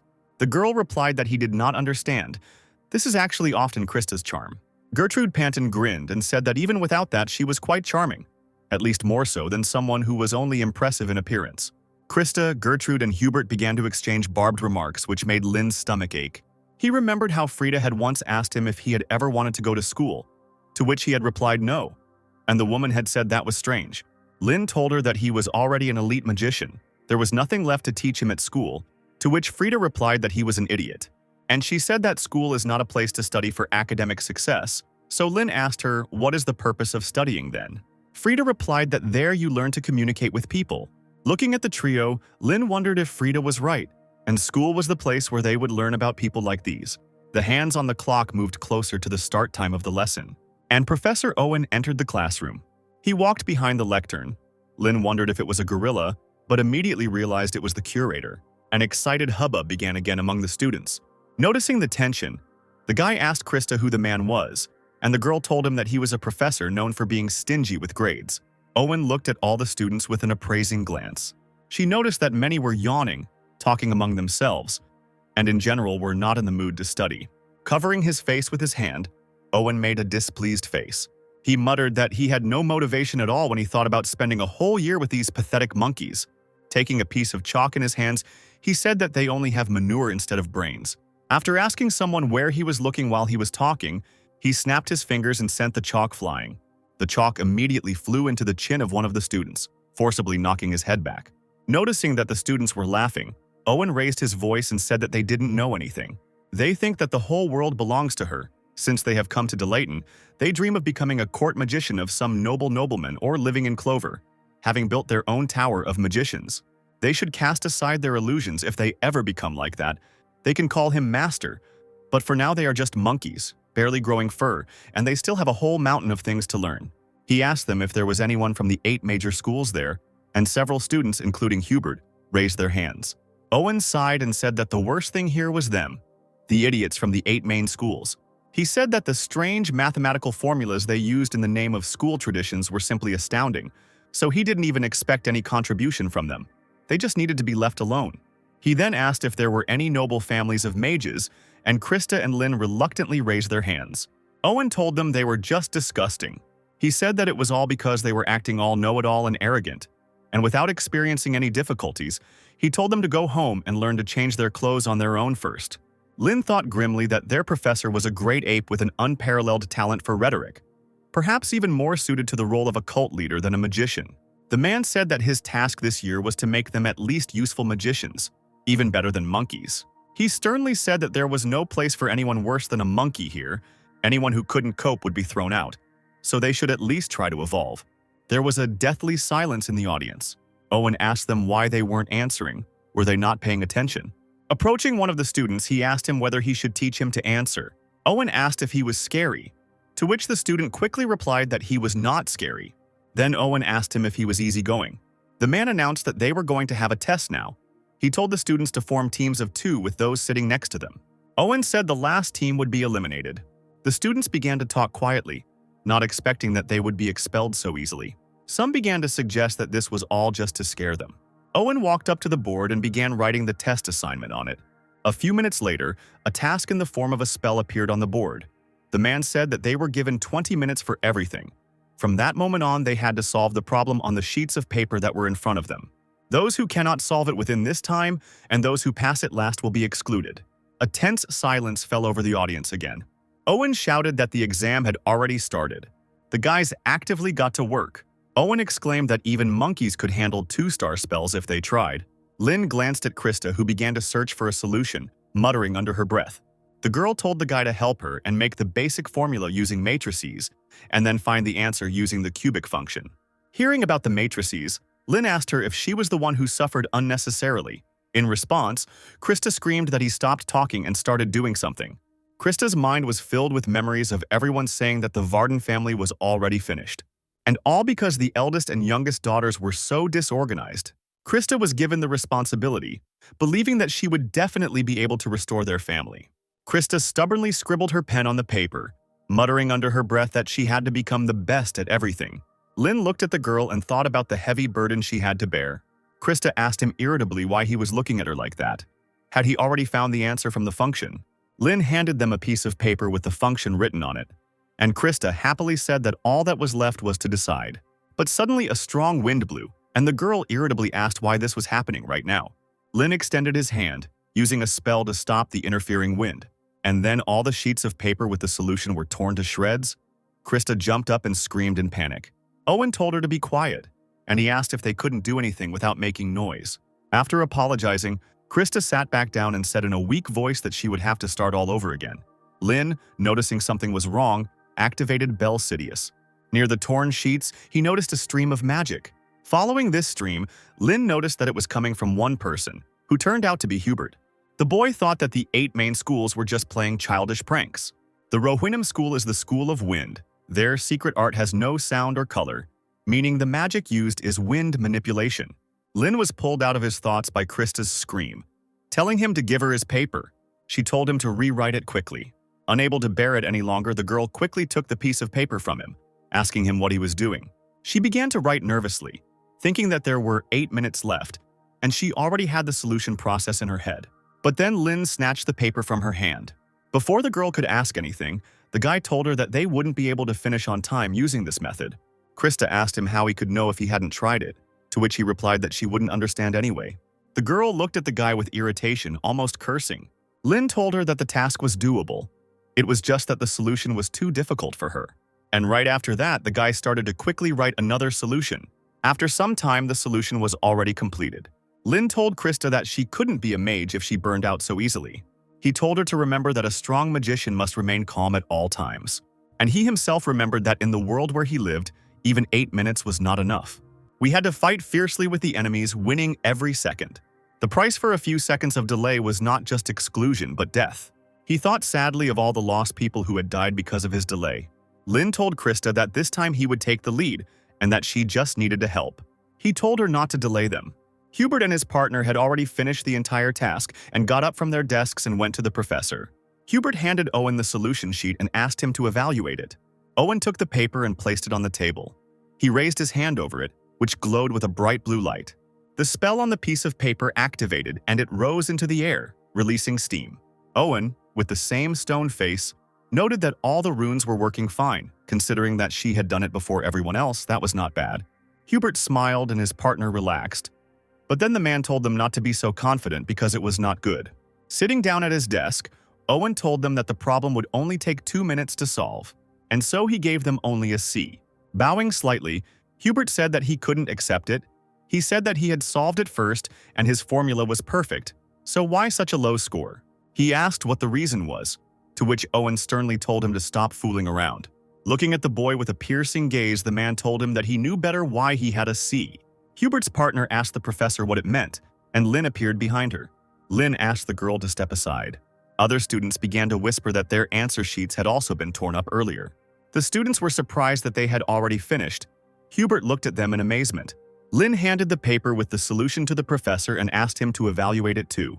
Smiling slightly, Owen exclaimed that they were already finished, and he was delighted to expel these newcomers from the magical family. Lin said that if someone can't use magic just because the wind blows, they can't call themselves a mage, and Krista handed over a piece of paper. Snatching the paper from the girl's hands, Owen told the boy that he liked his spirit, but it couldn't compare even to his mother's wart. Looking at the solution, the processor noticed that the magic circle was different from what he had proposed. Lin said that one magic circle is shaped like a fan, and the other is drawn as a circle. The professor asked him why he changed it, to which the guy answered him that the rune J works well with water attribute magic. Based on this, he simplified the formula for this rune to work. Lin said that if the rune requirement could be solved with a first-order equation, the activation time would be accelerated, to which the professor remarked that I was reminded of this in high school classes, and he knew it very well. Lin and Owen continued to talk about it, which was starting to give Krista a headache. Lin said that one cannot say that one is using magic correctly until one has fully mastered the runes. So, with that in mind, he changed the shape of the magic circle. Owen thought about how he was trying to shorten the activation time based on his understanding of the runes, and he said that was a smart answer. But whether it would activate properly was another story. Lin didn't deny it, but simply nodded. He grinned and suggested that the professor check it out for himself. Owen raised his hand over the solution using magic and exclaimed that he couldn't wait to see it fail. Krista tensed up, and the professor continued, saying that if he made a magic circle with a double attribute, the math to solve it would become several times more difficult. The paper began to glow with bright colors, and the man said that they would see if it was skill or just a trick. To Owen's surprise, the spell began to work and the flash of light became even brighter. Streams of wind began to spread from the leaf, rushing towards the ceiling. Streams of wind gathered above the heads of those present and came together in a bright flash of light. In this flash of light, a bright star lit up, indicating that the spell had definitely worked. Noticing this, Owen suddenly clapped them lightly. He said he had been teaching for 13 years, and he had seen many geniuses. He said with a smile that, however, they were the first to give such an answer. The students looked at the other students below in amazement. Owen said that it certainly pissed him off, but he had no other choice. He said that this answer deserved an S grade, which he had never given to such a trivial quiz before. Krista started shaking with happiness, and Lin said with a smile that this was high praise. Smiling broadly, Kostra thanked him loudly. Raising her hands to the sky, she began to jump for joy. After a couple of minutes of such joy, Owen came up to her and said that they could go back to their seats if they didn't want him to lower their grade. Turning to Hubert and his partner, he told them that they could leave too. The assessment was over. Krista walked past Hubert with a triumphant look. Lynn stopped in front of Hubert and stared at him, causing the latter to flinch. Lynn's eyes darkened with irritation, and Hubert asked him with a smirk if he had anything to say. Taking up his book again, Owen told them not to make him repeat it unless they wanted to get discipline. Walking past Hubert, Lynn told the boy with a menacing voice that next time everything would be different. Some students were able to pass the symbol test, however, and then she endured her first lesson, listening to the harsh criticism of Owen's processor. Lynn turned to Krista, pointing out a part of the work. However, the girl did not answer him in any way. Then the guy asked her if she was listening to him at all. The guy raised an eyebrow in surprise, not understanding why she was acting like this. The bell rang, and Professor Owen told the students that this was the end of the level. The students breathed a sigh of relief, noticing the expressions on the students' faces. Owen asked them what was wrong with them. Was it really too hard? He told them not to worry, because next time he would show them something even more difficult. Those who failed would be left behind, so they should drill today's lesson into their heads as if their lives depended on it. Standing up from her desk, Krista turned her back to Lynn and addressed Rain. Lynn asked her what she wanted to tell him. Still not looking at the guy, the girl quietly thanked him for helping her with the test. The guy told her that her voice was too quiet and he asked her to repeat it. With a red face, Krista turned around and told him not to make fun of her. She shouted that next time she would definitely return the favor, so he shouldn't be impudent. They were still rivals. Continuing to scream, she told him that they had helped each other only this once. The other students discussed Krista and Rain, still shocked that they had received the highest grade. Someone said that it was quite logical that Krista received such a rating, to which the other said that they were in pairs. Krista and that genius were on the same team. The next day, Krista and Lynn got to the dorm. The guy asked her to return the favor and asked her what floor the dorm was on, to which she answered that it was on the highest floor of the freshmen. And she asked him if he had forgotten that he was the best in the class, but then told him not to show off. Lynn told her that she started it herself. He asked her about whether promises that she cannot fulfill do not seem frivolous to her. Krista walked away in irritation, shouting at the end that she was looking forward to this. Lynn entered the dorm when everyone around him started talking about him. Someone recognized him as the son of the Ludwig family, but another immediately stopped his thoughts by saying that he would not get a room next to Krista. The first one answered him that with such skills he would have passed the regular exam, so why take the additional one? Lynn, however, made it to his dorm room. Taking out a small piece on a chain, the guy brought it to the door. The pendant lit up and the door began to open. There were bookshelves on either side of the entrance, and Lynn noticed that this was a solitary room. In the corner of the room, by the window, there was a table and a chair. Walking up to the table and running his hand over it, Lynn said that it reminded him of his time in the Magic Tower. He smiled as he thought about how even in his past life, he had sat in a room like this, focusing only on studying magic. And he immediately remembered his room in the tower, where Esther came for the first time. Lynn shook his head, trying to clear the memory. Approaching the bed, the guy fell onto it with all his might. He thought that there was nothing else here except the first lesson, and he wondered if he should instead infiltrate the Vatican and explore its remains. He thought that it would be too difficult to get in there with such a personality and abilities. He raised his hand, on which the spell began to gather. 3 red triangles flashed in the air above the boy's hand. Following this, they began to cross paths with each other. But the very next moment, the spell burst like a soap bubble.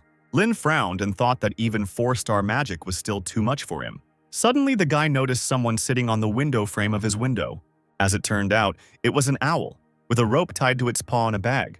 Lynn got out of bed and stroked the owl's feathers, taking the bag and taking out a box.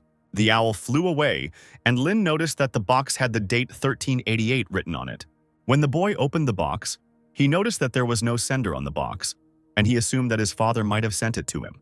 Inside the box were several books with no inscriptions on the covers. Lynn carefully took out both books, examining them carefully. One of these books was pretty worn out.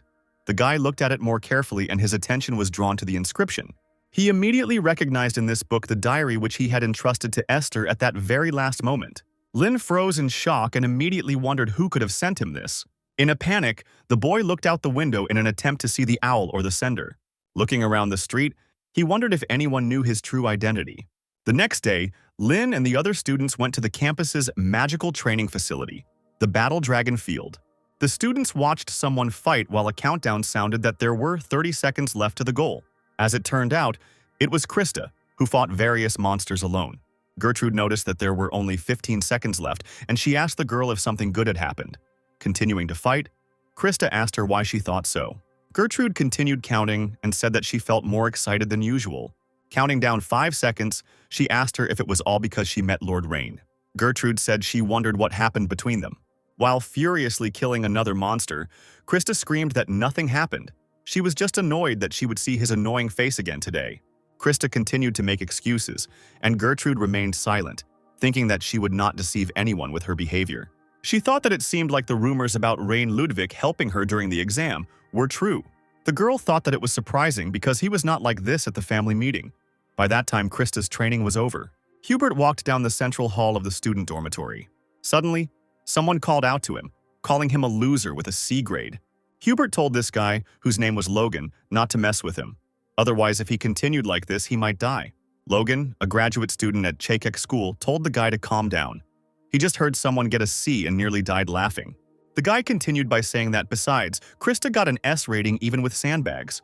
He asked Hubert if that genius wasn't in his group, and he wondered what he really was, whether he was just a coward like the rumors said or not. And he noted that he was still better than him. Hubert simply told him it was none of his business, calling him a muscular fool. Turning around with his eyes blazing with anger, he asked the boy if he wanted to challenge him. Logan's eyes also flashed dangerously, and he said that he could and wanted to. The room began to shake slightly, under the pressure of the two mages' forces. The noise was cut through by a quiet female voice asking them to stop. The girl indifferently insisted that it wasn't just the two of them here. Logan told Rivendell graduate student Lillian that it was just a joke. The guy said he was thinking of a strategy to take down Krista and that genius, and he asked the girl if she wanted to join. Without looking up from her book, the girl replied that this was the reason why his magical achievements were not growing. He was always up to senseless pranks. She said that even this was Krista. There was no benefit in bullying the weak. Hubert just turned around and said that he would destroy them himself. As he walked away, he told Logan that if he touched them by accident, he would be the first to go down. Hubert reached his dorm room and cursed quietly at Logan. Taking a deep breath, the guy suddenly hit the wall with his fist.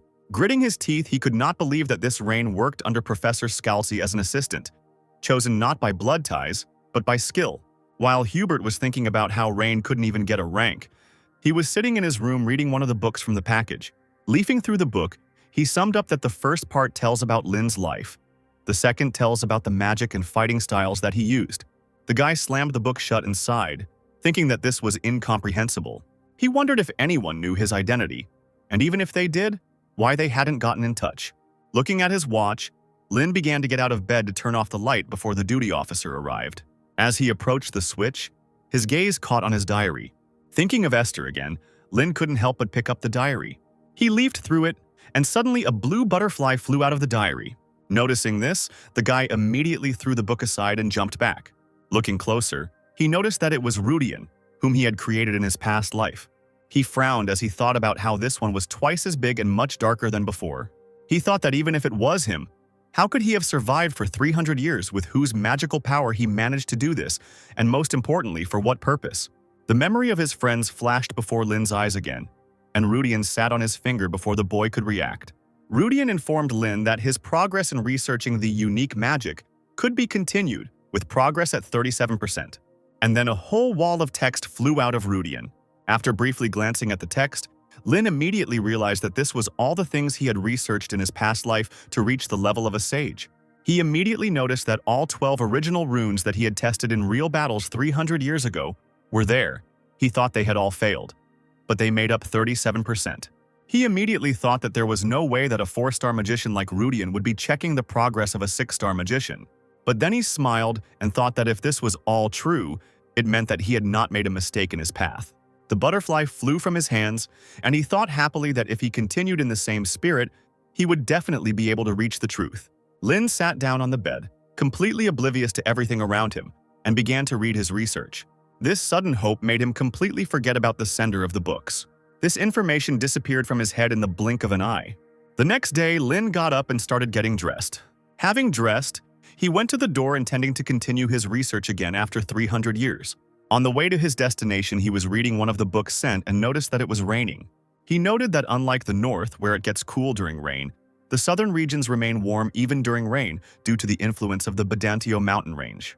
The guy went out into the rain and, humming a song, walked on.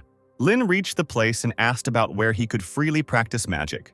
The girl at the answering machine said that Battlefield was perfect for him, and she asked him why he was wet. According to the head of the dormitory, Battlefield is a place to train powerful magic with a wide range, surrounded by high-level fire magic to prevent and restore damage. Grievances can mindlessly cast spells without caring about the surrounding environment. The headman pointed to the ring and told the boy to use it to enter. Lin followed her instructions and used the ring, and the walls of fire immediately parted to the sides. A voice came out greeting the student Rein Ludwig and informed him that there were currently 30 rooms available. The headman told him to feel free to use them all. Lin walked inside and took the farthest room, room 15. He told the system to give him a stronger target, and half the room lit up with bright light. A green one-eyed monster immediately appeared from the circle of light on the floor. Looking at the monster, Lin noticed that it was at the level of 2-star magic. The boy opened his book, choosing a spell he wanted to try. Closing the book, he decided to start with the rune U, which gives molecules the property of wriggling, thanks to which the flame, if engraved on fire magic, can burn for a long time. Lin decided to get down to business, and a triangular magic circle began to glow above his hand. On this magic circle, he found the rune U. However, the spell did not work, but simply dissolved into thin air. Frowning and putting all his strength into it, the boy noticed that the magic of 1 star was not suitable for this spell. He put his hand forward and 2 magical triangular circles began to shine in front of him. Vigorously waving his other hand, Lin began to engrave the rune again. Triangles with runes quickly rotated in the air. Slamming his fist into his palm, Lin caused the spell to explode. But it didn't end there. The fire turned into small flames that surrounded the monster. Lin watched intently as the lights surrounded the monster. When the monster was already shining with lights, someone in the next room asked what kind of trash magic it was. It was Hubert, and he wondered if this guy couldn't even use the magic of 1 star properly. He thought that the characteristic of flame magic was to be noisy, and since it was so quiet, it seemed like this guy was still in the beginning stages. Turning away, Hubert thought with a smirk that it seemed the rumors that he was Scalzi's assistant were not true. Meanwhile, the monster continued to quietly shine from these lights, but suddenly his whole body began to crack, and then he fell to the ground, dead. With a sigh of relief, Lin noticed that he had barely managed to cope. Looking at the monster with its head smashed like a watermelon, he thought about how the flame with the hand U penetrates the target's body and melts it from the inside. But it took a full 30 seconds to melt the 2-star monster, making Lin wonder if he needed to refine the rune, and then realized that it was a possible problem in mathematical theory. Smiling to himself, he thought that he still had a lot of time to work on this. He thought that no matter how much he messed up, he would always be able to solve this problem. Before, he had never thought that magical research could be so exciting. Sitting down on the floor, he turned to Rudian again. He informed him that the theory of mechanics had been restored and the U rune had been changed. Lin noted that Rudian not only detects magic nearby, but also summarizes and reports on the research conducted during the day. Rudian informed him again about the progress, which had increased by only 0.1% today. Noticing the improvement, the boy wondered whether the mathematical theory had improved or whether the rune had become more perfect. He thought that there might be some sense in such training, but he did not think about it any further, because he still had a lot of time. But then a strong gust of wind blew into his face. As it turned out, it was Hubert, who was also practicing his wind magic. Several one-eyed black monsters were flying around him.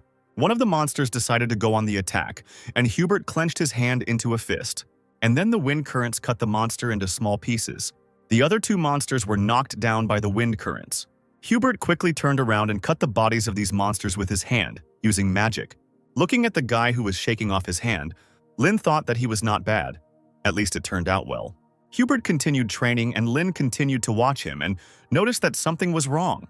The next day, Lin headed back to the classroom for class, where they were taught the procedure needed to cast magic. This procedure was divided into 3 parts. The first was the creation of a magic circle, the second was the engraving of the rune, and the third was mathematical calculations. Owen said that among them, many magicians have difficulty with the 3rd stage. Mathematical calculations. If at any of the stages an error in calculations is made, then a catastrophe will occur. He said that in order to prevent them from turning to coal or shattering into pieces, the magician Lin created a mathematical formula known as the Lin discriminant. Having started writing on the board, the professor said that he would now give an example, and they should try to solve it using Lin's discriminant. Taking out his pocket watch, the man said that it might be too much for them, so he would give them 10 minutes, and he said that this formula was made to be very easy even for dummies like them. The time began, and all the students held hands. Lin wondered who had passed on this formula. Thinking about his friends, he remembered that they didn't even know this formula. They barely knew how to add and subtract, so they couldn't learn it. But, delving into his memories, he thought that there was one person who could remember her. One person came to his mind, that annoying child who had proclaimed himself his disciple and stubbornly followed him around. This child was a man named Tarina. Lin wondered if he had passed it off as his idea, but then he thought that couldn't be true, since it had been 300 years ago. A touch on his shoulder pulled him out of his thoughts.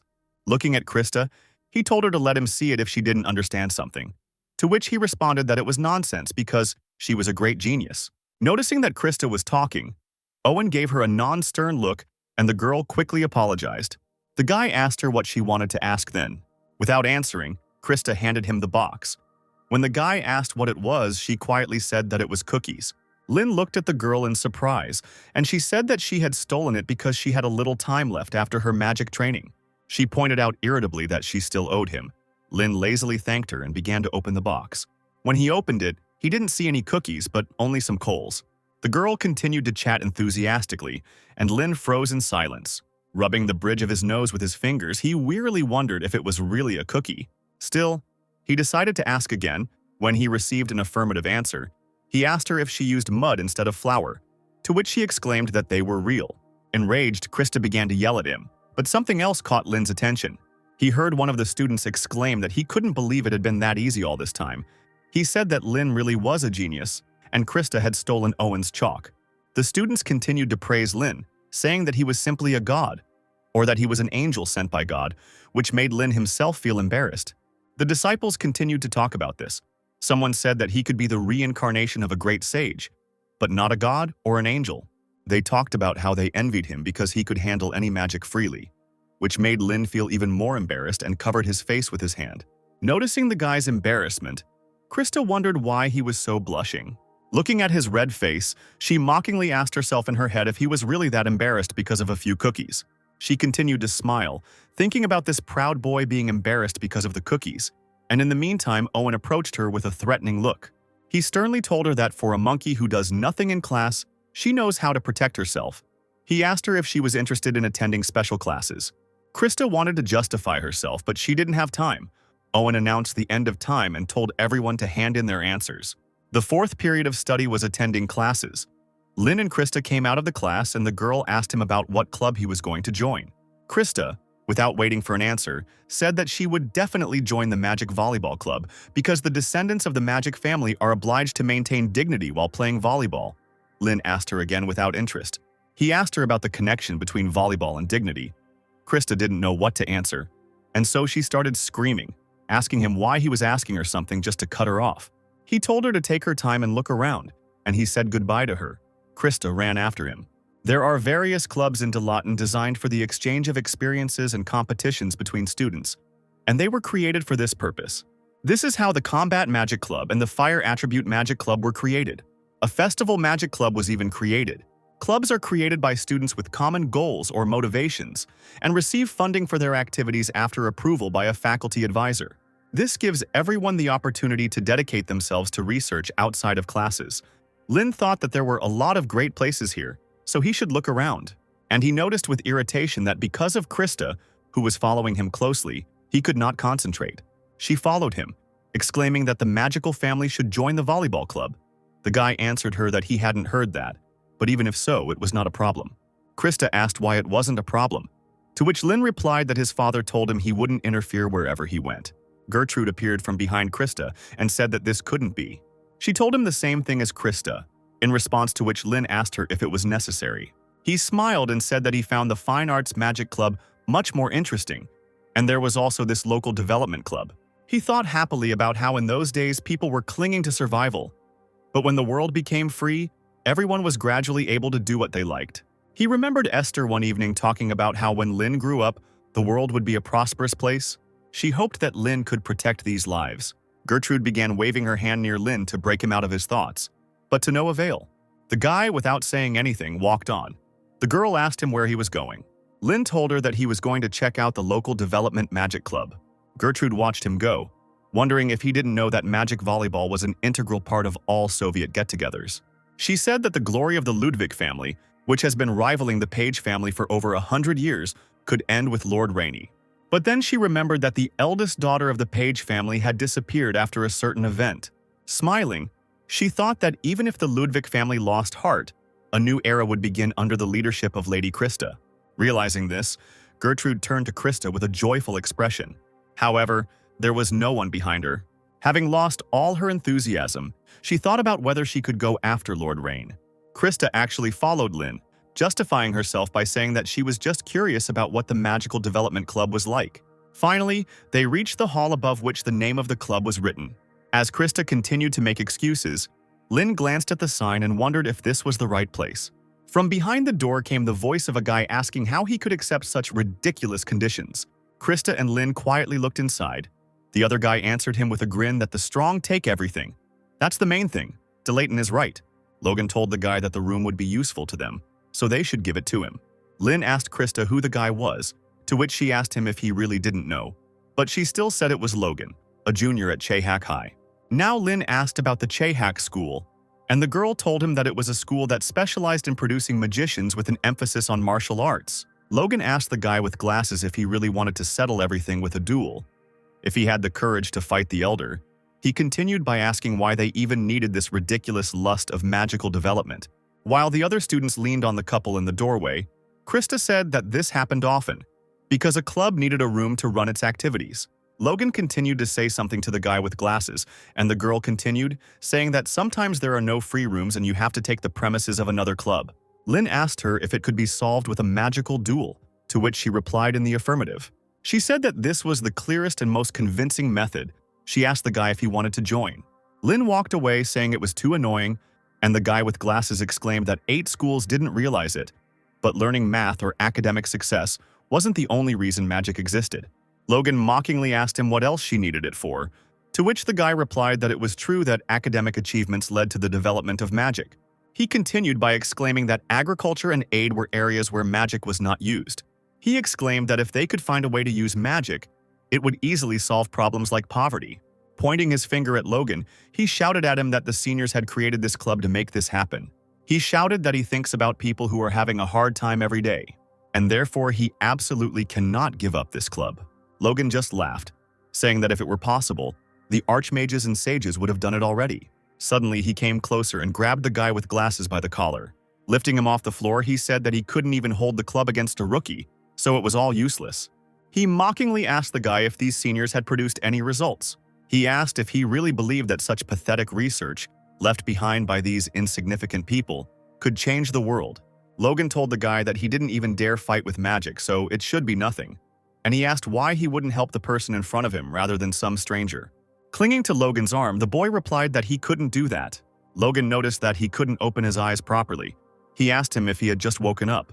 He squeezed his collar tighter and told him to wake up quickly. Logan began to swing his arm to throw the guy, shouting that he would help him wake up now.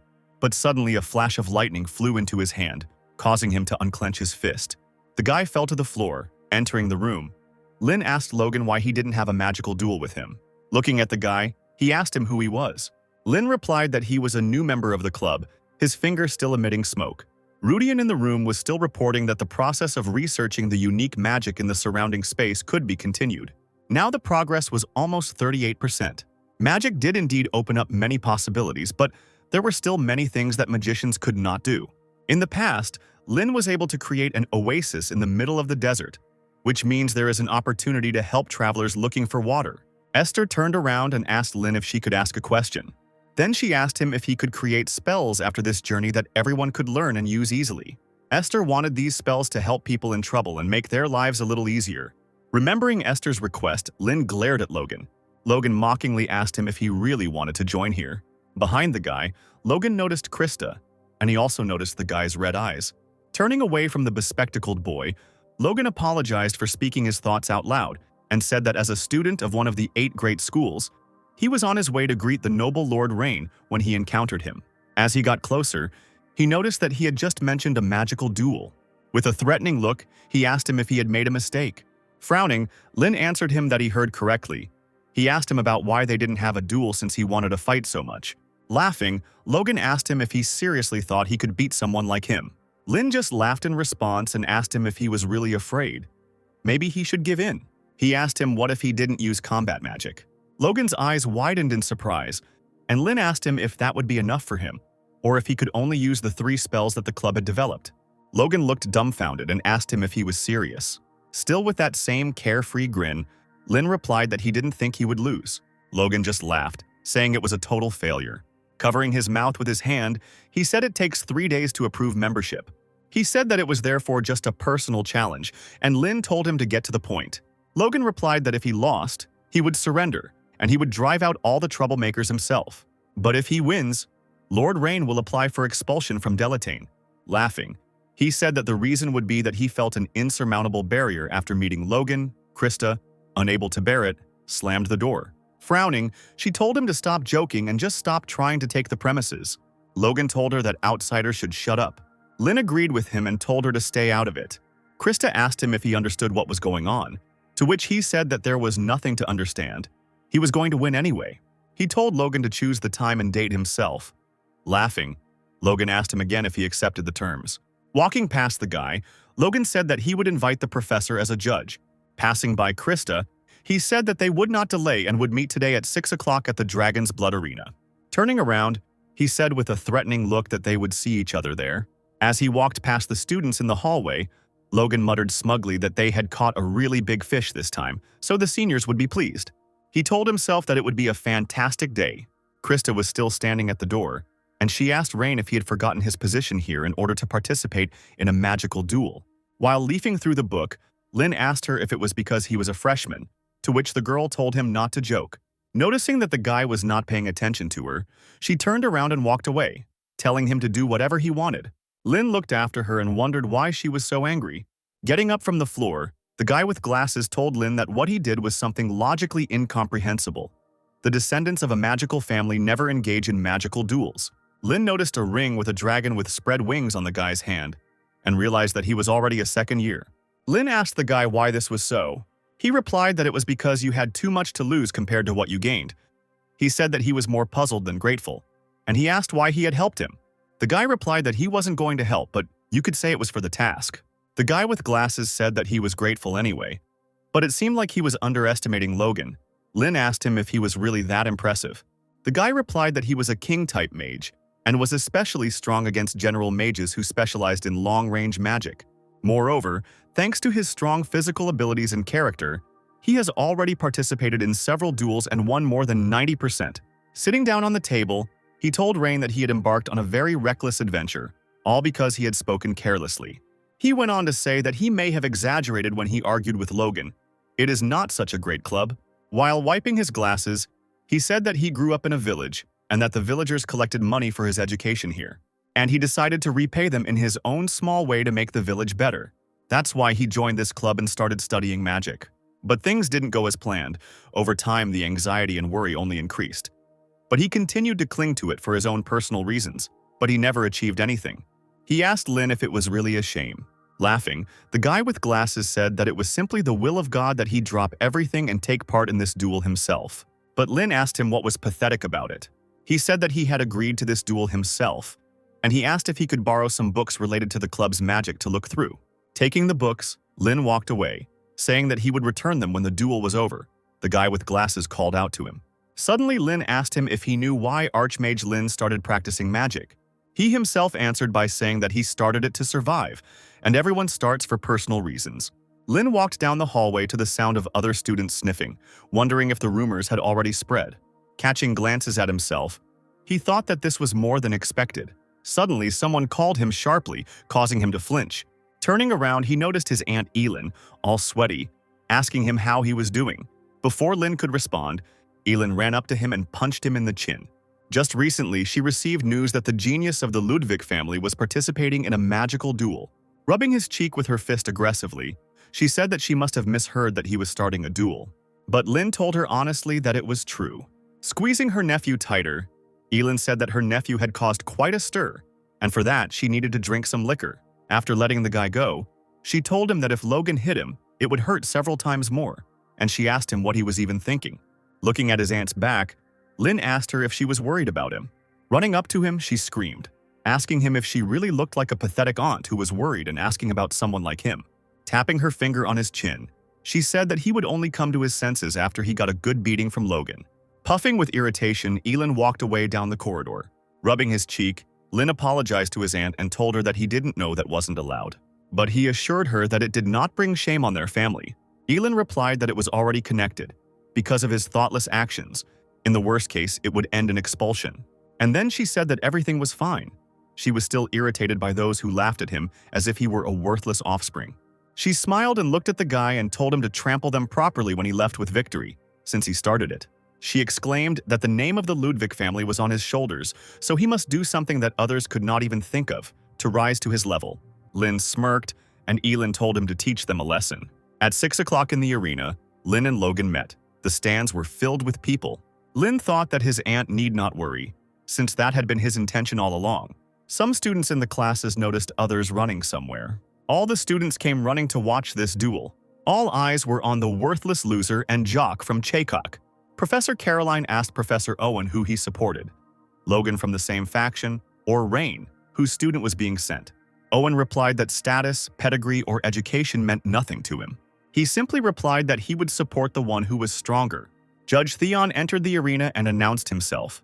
He announced that this duel was officially sanctioned by the school. Therefore, the winner must fulfill the conditions of the winner set by the school. The judge told the challengers to step forward. Logan took a step forward, throwing his cloak off his shoulders and revealing his chest, hidden by bandages. Lin looked him over and asked him if he had prepared too much for the battle against the failed nobleman. Krista said that it would be difficult to defeat him. Gertrude secretly approached her and told her over her shoulder that she had come after all. Krista waved her hands and began to justify herself, saying that she didn't come here because she was worried, but just wanted to see how this guy would get beaten up. Gertrude gave her an understanding smile. Caroline thought that apprentice mages had very long casting times, so mages who could immediately engage in close combat were a threat. She wondered how he would fight it, and in the meantime, Lin began to twirl something in his hands under his cloak. The crowd froze in surprise. Someone even whistled. As it turned out, there was a cleaning broom hidden under Lin's cloak. Logan froze with a shocked expression on his face. He said he thought he was holding some kind of wooden stick, but this was too much. The entire stadium burst into loud laughter. The professors looked at this with ambiguous expressions on their faces, and mockery was heard from the students. Krista covered her face with her hand in shame, and Gertrude simply froze in shock. Judge Theon asked the guy what it was, to which Lin replied that he took it from the library. Fortunately, the cleaning had just finished. The judge asked him if he was going to use it for a duel, to which Lin asked him if it was prohibited, to which he said it was not prohibited. Logan asked the guy if he was really so easy to indulge. He noted that he used to be so confident in himself, and now he came with a broom. He told him that they could finish now. He could just give in and not embarrass himself. Lin told him that it had always been that way since he came to the university. He noted that from a senior's perspective, it was truly unfortunate. Logan asked him, confused, which senior he was talking about. But Lin didn't answer him, but only continued, asking him why young people at this time are so good only at empty talk. They are not witches sending curses. He asked him since when magicians began to win with words. Judge Theon told the boys that they were getting too close and he told them to move away. After clearing his throat, the judge said that he would now announce the final confirmation before the duel. He announced that if Logan lost, he would serve as a security guard at the local magical development club until he graduated. Otherwise, Rain will be expelled from Delayton. The judge asked them if they agreed to these terms, and the boys answered yes in unison. Theon, raising his hand with a spell, told them to disperse. Logan and Lin moved a few meters apart and the referee began the countdown. Using magic, he summoned a golden clock that began to count down 10 seconds. Students from all over the university ran to the duel. Elin's assistant asked her if she wanted to take a look, and she would sort it out, to which she replied that she didn't want to. The assistant noticed that she was so calm when her nephew was facing a serious test. Elin asked her threateningly if this meant that she could not remain calm. Elin turned to the window, and the assistant began to say that she had not meant it. Smiling to herself, she mentally told her brother that Rain could be a sage. As Logan began to remove the bandages from his chest, he said there was no need to watch. He said that the outcome was already predetermined. 10 seconds passed and Logan ripped off his bandages, telling his opponent to watch carefully. He shouted at him that once he was expelled, he would no longer have the opportunity to see it. Waving his hand, Logan cast a spell on the mark on his chest and exclaimed that this was the secret technique of the Chehak school, strengthening the body. Gertrude noticed that he seemed to be going to finish it in one go. The mark on Logan's body glowed green, and that green light began to flow through his veins. Noticing the speed of the spell's activation, Hubert thought that a small mistake could lead to broken bones or ruptured internal organs. Caroline thought that it was no wonder that Logan was considered one of the great graduates of Chehak school. Lin gripped his broom tighter. Lin closed his eyes and exhaled, collecting his thoughts. Logan's eyes turned red from the strain, and he exclaimed that he would finish this in 10 seconds. Lin continued to stand in place, and Logan jumped up and rushed forward. Lin stood there with his eyes closed, even as his opponent came very close to him. As Logan raised his fist to strike, he thought that this guy couldn't even move, but the result would be the same even if he could. He thought that body fortification was a spell that both attacked and defended. It created a wall of magical power on the surface of the body to defend and exploded the magic at the point of impact to damage the opponent. As he flew forward, he thought that this could not be stopped. He would end this duel with this blow. But suddenly, a broom handle approached his fist. Lin began to spin the broom in his hand, pushing away his opponent's hand. But he didn't stop there. Turning around on the spot, he swung the broom. Lin swung his arms and hit Logan hard in the chest with the broom. The force of the blow sent Logan flying upward. The professor's eyes widened and they froze in shock. No one expected that Logan would fly back with one blow from some broom. Owen noticed that it was a staff technique from the Osiris school. He remembered that 300 years ago, this amazing achievement elevated the Osiris school to the rank of one of the 8 major schools. This staff technique was developed by the great magician Lin. He thought that even mages needed strength to engage in close combat. That's why it is said that he created this technique with the help of the hero Esther. He wondered how the heir of the Ludwig family had mastered this technique. And in the meantime, Logan woke up. He immediately turned around in the air and landed on the ground a few meters from the enemy. Caroline kept her eyes on Rain, still surprised. She noticed that even from such a blow, the broom was not yet broken. She thought about how if the guy hit the body surrounded by body reinforcement with a normal broom, it should have shattered into pieces, she replied. The incredible magic control that was needed to enhance the strength of this broom. She wondered what this guy really was. Lin twirled the broom and threw it over his shoulder, and the entire stadium exploded with cries of delight. They started shouting that Logan had simply been thrown out while he was still on his knees. Suddenly, he felt a sharp pain in his chest, and saliva began to flow from his mouth. As he leaned on the ground, he thought that the reinforcement of his body had been broken, and he couldn't believe that it had happened with the broom that this useless scum had used. Lin said mockingly that 10 seconds had already passed and the end had not yet come. The guy said it wasn't fun to torment a promising junior, to which Logan shot him an angry look. Twirling the broom between his fingers, Lin said he was done in 6 seconds. He moved the broom behind his back and told his opponent to attack. Logan stood up with difficulty, thinking that he was showing off just because he was able to land a punch. Deciding to take a different approach, Logan quickly lifted his leg. Releasing magic, he smashed the ground with force, shattering it into small pieces. The destruction reached Lin too, causing him to jump. Logan didn't stop there and jumped up, swinging his leg. The guy kicked one of the fragments in the air with all his might, shattering it into even smaller pieces. These pieces flew straight at Lin, but he successfully deflected them with a broom. All the fragments fell to the ground and silence fell over the arena. Not noticing his opponent nearby, Lin began to look around. He slammed the end of his broom onto the ground, casting a spell. And suddenly, a huge boulder started flowing from the dust towards Lin. But Lin managed to notice him in time and fight him off with a broom.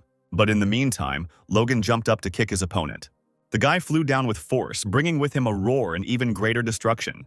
After a couple of seconds, everything became quiet and someone's figure appeared among the dust. That someone turned out to be Logan, whose feet were stuck in quicksand. From somewhere, Lin's voice came, saying that he had heard that this magical remedy was used for plowing fields. Logan looked up where Lin couldn't remember the name of the spell and said it was 1-star level anyway.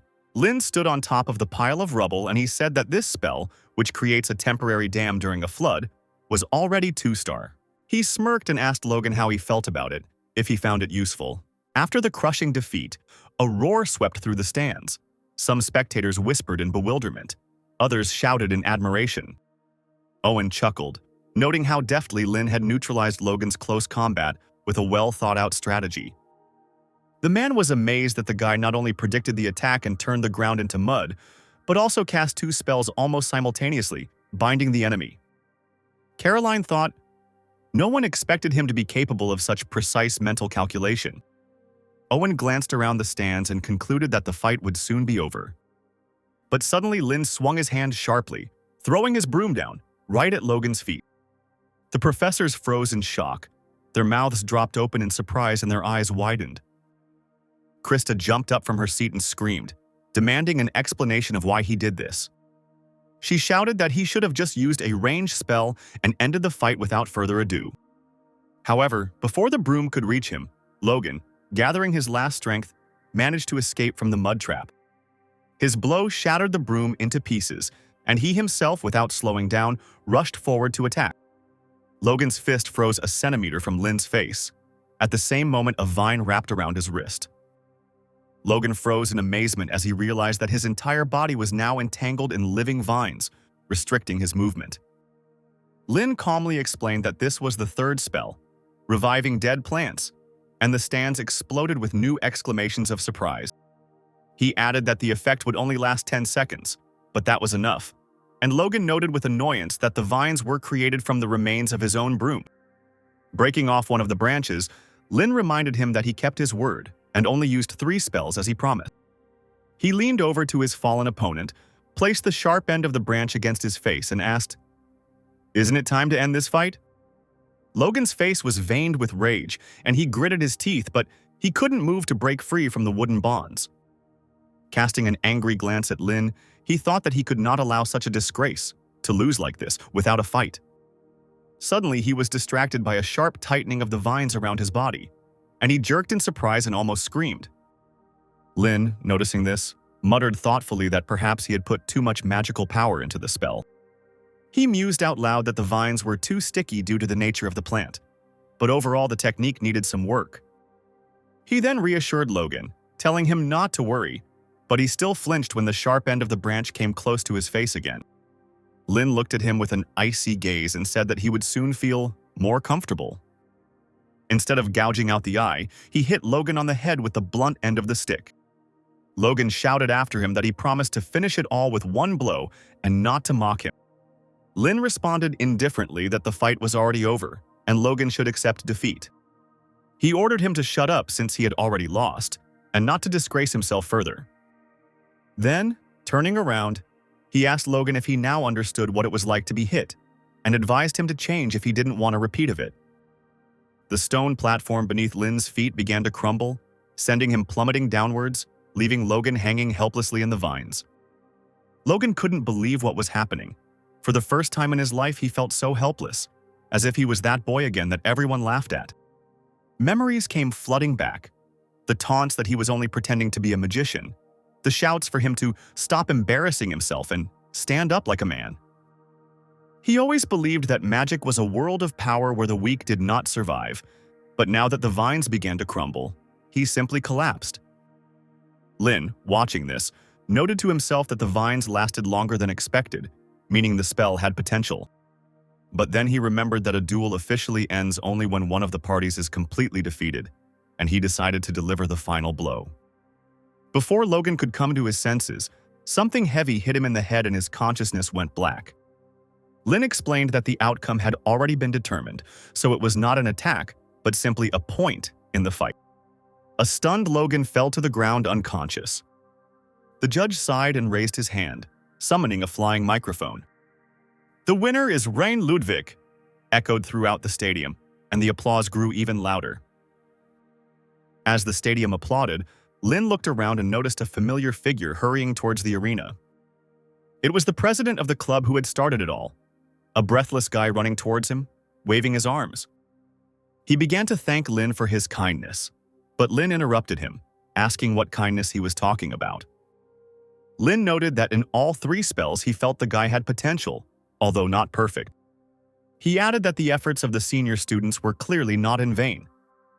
Then, as if realizing it, Lin sheepishly apologized for the lecture and fell silent. But a second later, he asked the club president if he could ask for one favor. "Continue to develop local magic so that I don't have to interfere again," he said. He confidently added that everything would work out for him and turned around to leave. The guy in glasses, barely holding back a smile, bowed low behind him, unable to hide his delight. As Lin left, he wondered what Esther would say at such a moment. He immediately pushed these thoughts away because he was not Esther, but he still wondered if he had managed to maintain his dignity. By evening, the news of the nobleman's victory over Logan had spread throughout the dormitory. The students heatedly discussed what had happened, one shouting that it was impossible, while another claimed that he had seen everything with his own eye. Logan was lying in the infirmary and heard the students outside the window saying that the guy's skills were serious, since he was able to not only win, but also lecture Logan before knocking him out. Logan sat up abruptly in bed, but immediately grabbed his head in pain. Owen's voice came from nearby, asking how it felt to bring shame on his school. Logan looked at him and replied grimly that his punishment had already caught up with him. He greeted his mentor, but he cut him off abruptly, reminding him that he was a professor here, not an old friend. Logan quickly bowed and apologized, trying to make amends. Owen sighed and told him to rest and recuperate. Clenching his fists, Logan muttered quietly that the elders would beat him to death now. Owen turned away and said that he shouldn't think he was a genius just because he was considered an elite. After a pause, he asked if Logan knew anything about Scalzi Ludwig. He explained that, according to the students from Rivendell, this old man had kept Rain as his assistant for 3 years. If even the heartless Scalzi tolerated him for 3 years, it means that this guy's abilities are truly impressive.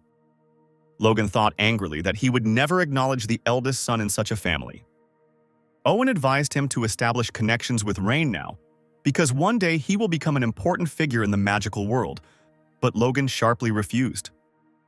He shouted in irritation that this guy was a disgrace and next time he would definitely beat him. Owen also started to get angry and asked if Logan was so stupid that he couldn't see the obvious. He asked sharply who was really the disgrace if Rain defeated him in close combat and even felt sorry for him. Owen added that he was the one who observed Rain the closest and understood his strength better than anyone else. But if Logan can't realize this, then let him do whatever he wants. As he left, Owen reminded him that since Logan lost the duel, he had to fulfill his promise. Left alone, Logan admitted defeat through clenched teeth. He muttered that he wasn't at all afraid of Rain, but kept silent out of respect for his elder. 15 minutes before the duel, Lin went to the Delathan Central Library, where thousands of books, biographies, and historical records were kept. Lin found it strange that his own diaries and biography were now lying before him, already part of history. He approached the librarian and showed him the list of books he wanted to find. The girl looked through the list, then took out several volumes and placed them in front of him. They were The Life and Achievements of Palace Archer Caius and Fire Dragon Priestess Frida. Seeing them, Lin smiled slightly, remembering the past. He remembered how Frida had proposed a bet on whose biography would be longer. Lin then asked why he should care about a rating compiled by a stranger, to which Frida replied that he didn't have confidence in himself. She laughed, came closer and asked if he was afraid because he was arguing with the legendary priestess. While Esther was training, they continued to argue, and eventually Lin accepted the challenge. Holding a huge boulder, Esther suddenly said that she was betting on Lin. Frida laughed, calling it an obvious choice since she always spoiled him, while Esther wiped the sweat from her face. Lin asked why she chose him anyway. Esther laughed awkwardly and said there were many reasons, but he insisted on an answer. He didn't back down, demanding honesty, and the smile slowly faded from her face. She admitted that due to the limitations of her lineage, she would not be able to live long. Kays was older than all of them, so his life would also be short, and Frida would not outlive him by much. But Lin is still young, and therefore his biography will be the longest. Smiling awkwardly, she added that this was precisely why his book would be thicker. She laughed and said that the future was unknown, but she hoped to see his biography one day. Remembering this, Lin bitterly thought that he had died first. He looked at the book in Frida's hands and mentally congratulated her on winning their argument. Comparing the thickness of the volumes, he noticed that Kays' biography was still slightly larger. Opening the book, Lin began to read about how Kays, known as the Holy Archer, founded the Drunken Archers School, where they taught archery even when drunk. As Lin continued reading the book, he was surprised to learn that Kays had married a noblewoman 20 years his junior and had descendants. Smiling, the boy realized that his friend must have lived a happy life. Lin put down the book about Kays and picked up the book about Frida. As he leafed through the book, he noticed that there were no entries after 1168. He read there that she had led the Republic for a long time as a priestess, but her subsequent whereabouts were unknown.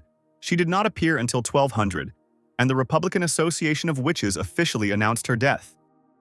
Lin couldn't believe that Frida, who loved being the center of attention, died alone. But he didn't think too much about it, deciding that this could have happened. She could have changed. But the very next moment he changed his mind again, because he could not come to terms with this information. He knew Frida better than anyone alive, so she certainly couldn't die alone. Lin thought that there was definitely some kind of incident that was bound to happen. The thought crept into his head that she had simply been made to disappear. Lin's head couldn't get over the fact that the altar priestess who saved the world simply disappeared and no one noticed anything. The boy was pulled away from his thoughts when he noticed that he was gripping the page of the book tightly. Forcing himself to relax, he thought that this book would not be suitable. He decided to look for books from the Republic. The librarian came up to him and said that if he was studying Esther's group, then he should read this book too. Thinking it was a book about Esther, Lin thought he shouldn't read it, but he still couldn't help but accept it. But when he looked at the title, he was surprised, because the book was not about Esther. It was called The Ash Shaman Terena. At the sight of this name, the image of a girl with blue eyes immediately appeared in the guy's head, who happily called him master. Noticing the strange expression on the guy's face, the librarian asked him what was wrong, to which he replied that everything was fine. As Lin leafed through the book, he wondered if that little girl had actually become a shaman. A shaman who commands spirits belongs to the fourth highest class of witches. Not every witch is able to reach this level. Lin wondered if she had become more successful than Frida. Running his eyes down the page, he noticed the dates of Terena's life. The guy thought that this didn't make sense because a person couldn't live that long. Still debating whether he should get the book from the Republic, Lin heard a sound. He immediately realized that he was signaling that it was time for a duel. The guy lazily thought that he needed to go, even though it was none of his business. Getting up from the table, Lin asked the librarian if she could keep the book. Taking the broom, Lin went to the duel, and the girl promised to keep it, but if someone asked to give it back, she would have to do it. Lin told her not to worry because he would be back in just 15 minutes. After finishing the magical duel with Logan, the guy rushed back to the library. He saw that the librarian Karen looked very agitated and was looking for something. Karen asked the guy if he had taken the book, to which he replied no. Lin asked her if the book was missing, to which she replied that when she finished her business, the book was gone, and no one could have taken it out, because if they hadn't taken it out of the library, the sound signal would have gone off.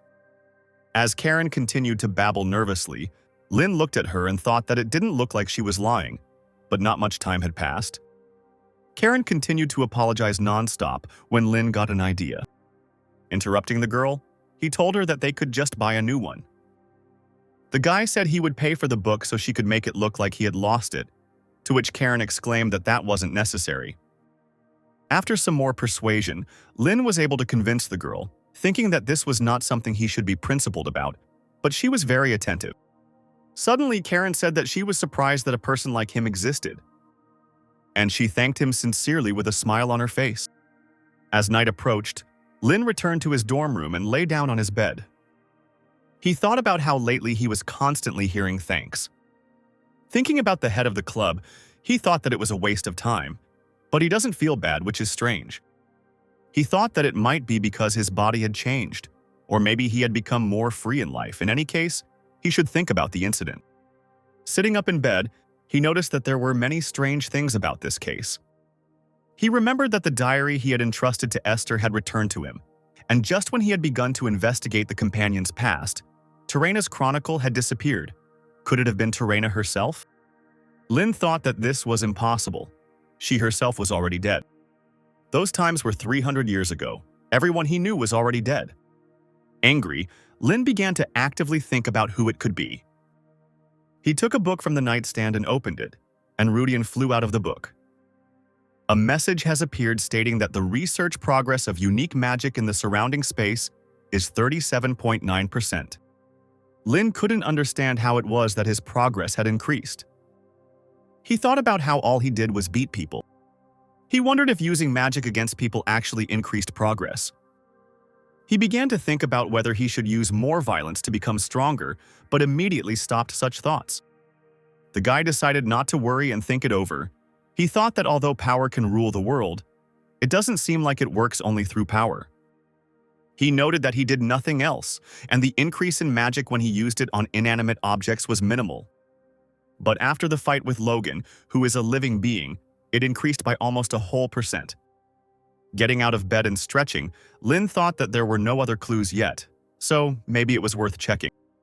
He thought that using magic against living beings inside the school might be problematic, so maybe he should try becoming an adventurer. When he thought about it, he realized that he would still need money to buy books. He asked that it wouldn't be so bad. The day after the resounding victory, many girls crowded around Rain trying to get his attention. Looking up from his book, Lin sternly told them that he had no desire to remember their names or get closer, and asked them to leave. The girls only laughed in response, telling him not to be so embarrassed. The young men began to talk about how this Rain was deceiving girls again. Lin listened with a dark face about how he had been seducing someone since early morning. Krista walked between the girls with a stony face, ordering the girls to clear the way. The girls immediately ran in different directions, and Krista took her place next to Rain. Gertrude walked up to Rain and whispered in his ear, asking him if his last name was Casanova. And then, proud of herself, Gertrude went to her place. Lin was about to turn to Krista when she sternly asked him if he could not talk to her. Taken aback, the guy asked her if she was angry, to which the girl, interrupting him, said that she asked him not to talk to her. Leafing through the book, she calmly said that they had already talked. There was no point in it anymore. Lin assumed she was angry about the magical confrontation, and sighing, he said that they were certainly not friends anymore.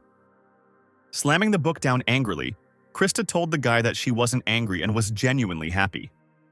Looking at the guy, she said that it was unpleasant for her to watch him pretend to be weak, having such skills. She told him that strong people had to show their strength, so he needed to square his shoulders and walk with confidence, and she said that he had won over her and Logan. Slamming the book on the table, the girl said that thanks to this, she could now trample him, and she thanked him for the fact that now she would no longer hear any talk about bullying the weak. Pointing her finger at Rain, Krista said that next time she would grind him into dust. Everyone else in the class couldn't help but hear Krista's screams, and they assumed that Rain and the top student were arguing. They noted that it was simply a great confrontation. Lin noticed that it was Owen's job and asked her if she would stand there any longer and have her points deducted.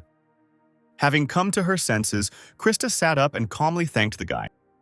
Gertrude thought that if she had rehearsed this dialogue all night, she must have at least tried.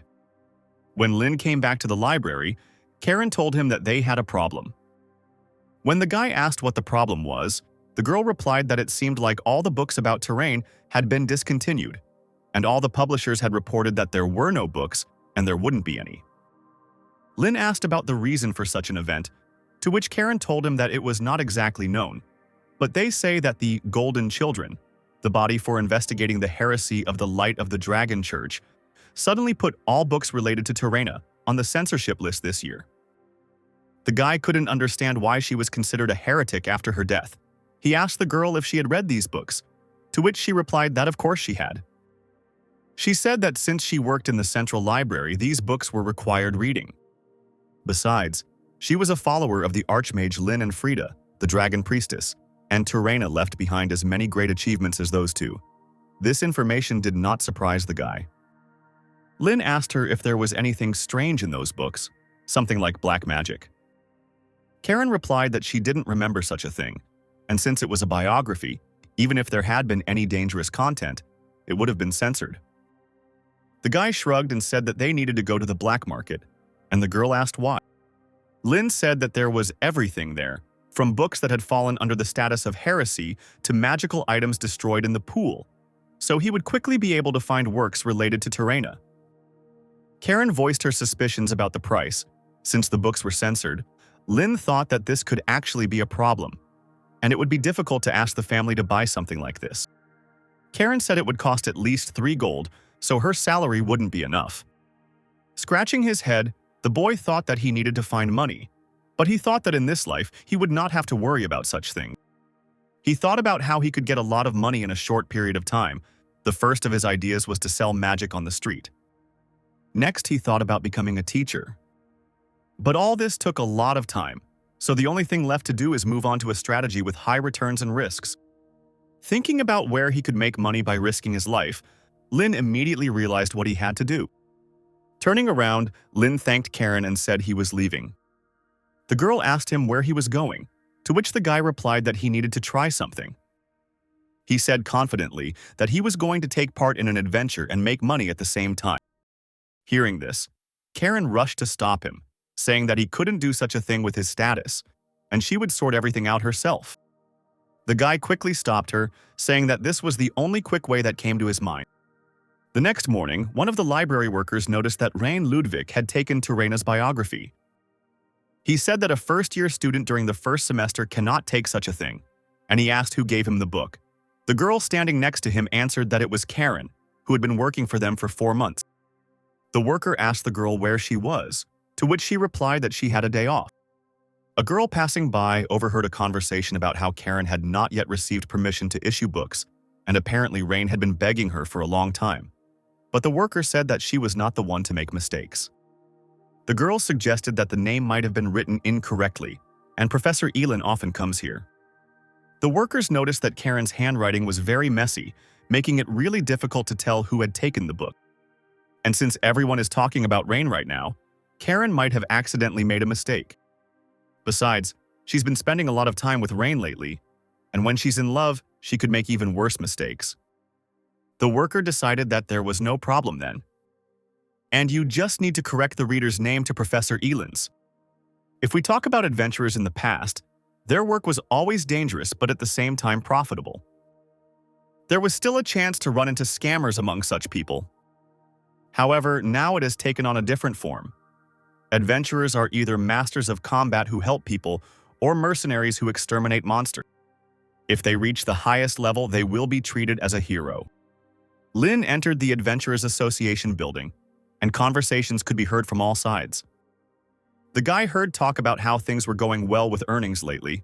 It wasn't the same feeling without dead ends and labyrinths, to which another man said that after the Red Dragon Legion left, the mountain range was full of monsters.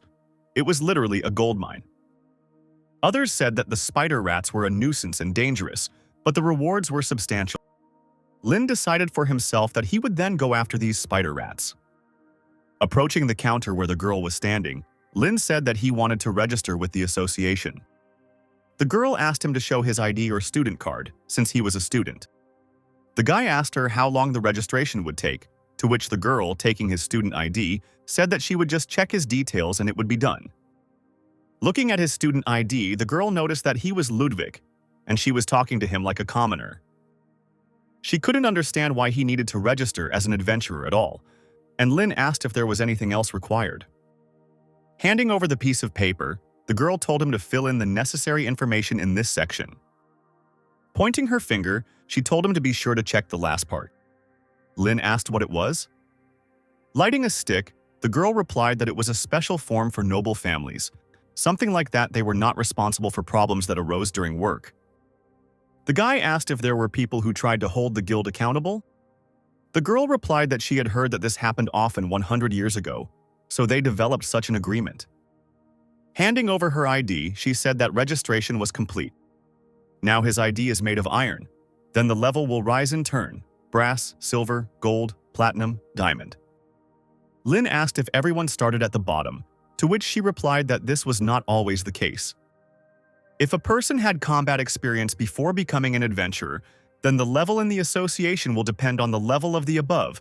This simply shows whether someone has the ability to carry out assignments. The girl continued to explain, saying that you need to pass an exam to reach the level, but the guy interrupted her, saying that he understood everything. She asked him if he wanted to know anything else, to which he replied that that was enough for him. The girl wished him success and said that the higher his level, the more difficult work he would be offered. Looking at the entire ID with a smile on his face, Lin thought that now he had the opportunity to receive a reward for exterminating monsters, and with the ID, he could enter dangerous areas, thereby increasing his scope of activity. He calculated that he now had 44 silver coins, and he decided that he would first catch the rat spider that people had talked about. Looking at the quest rack, he noticed that one head was worth 2 silvers, and it looked like they were pretty weak to be worth that much. Scratching his head, the guy said that all he could do was catch as many as possible.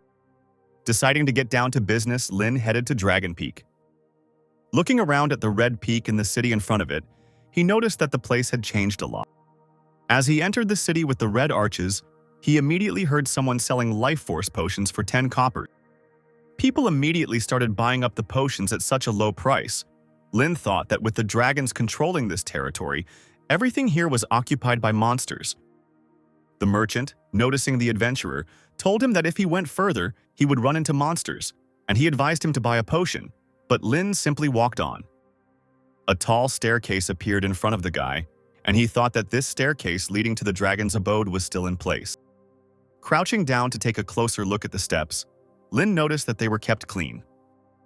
Smiling, he mentally addressed Frida, saying that it was good, her house was safe and sound. Rising to his feet, Lin stretched and said that he had looked everything over, so now he was going to destroy all the pests on this land. But suddenly from behind he heard a voice calling him.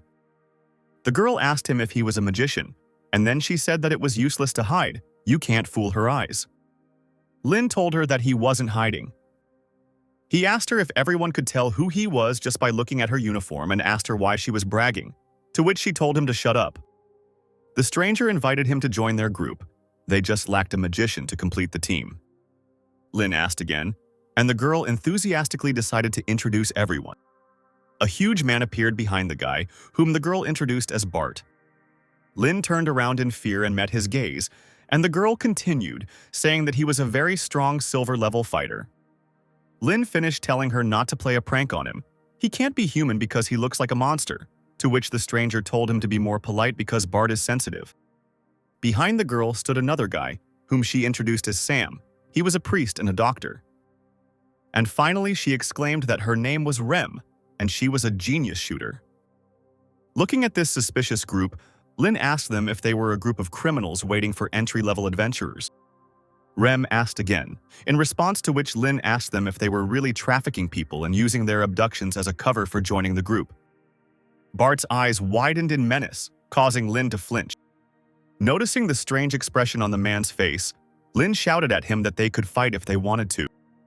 But suddenly, this huge, menacing man burst into tears, and Ram and Sam began to calm him down, saying that this was not the first time something like this had happened to them.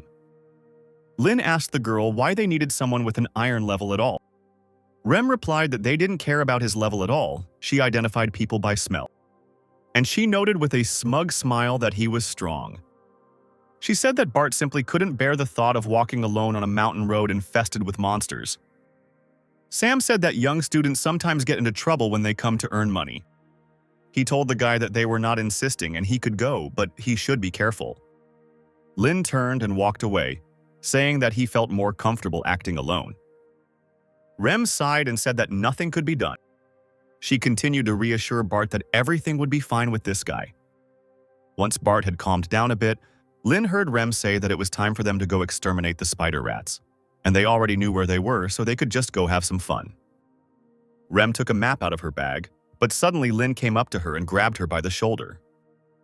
With a wry smile, Lin introduced himself as Rain and exclaimed that if they needed any magic, they could feel free to contact him.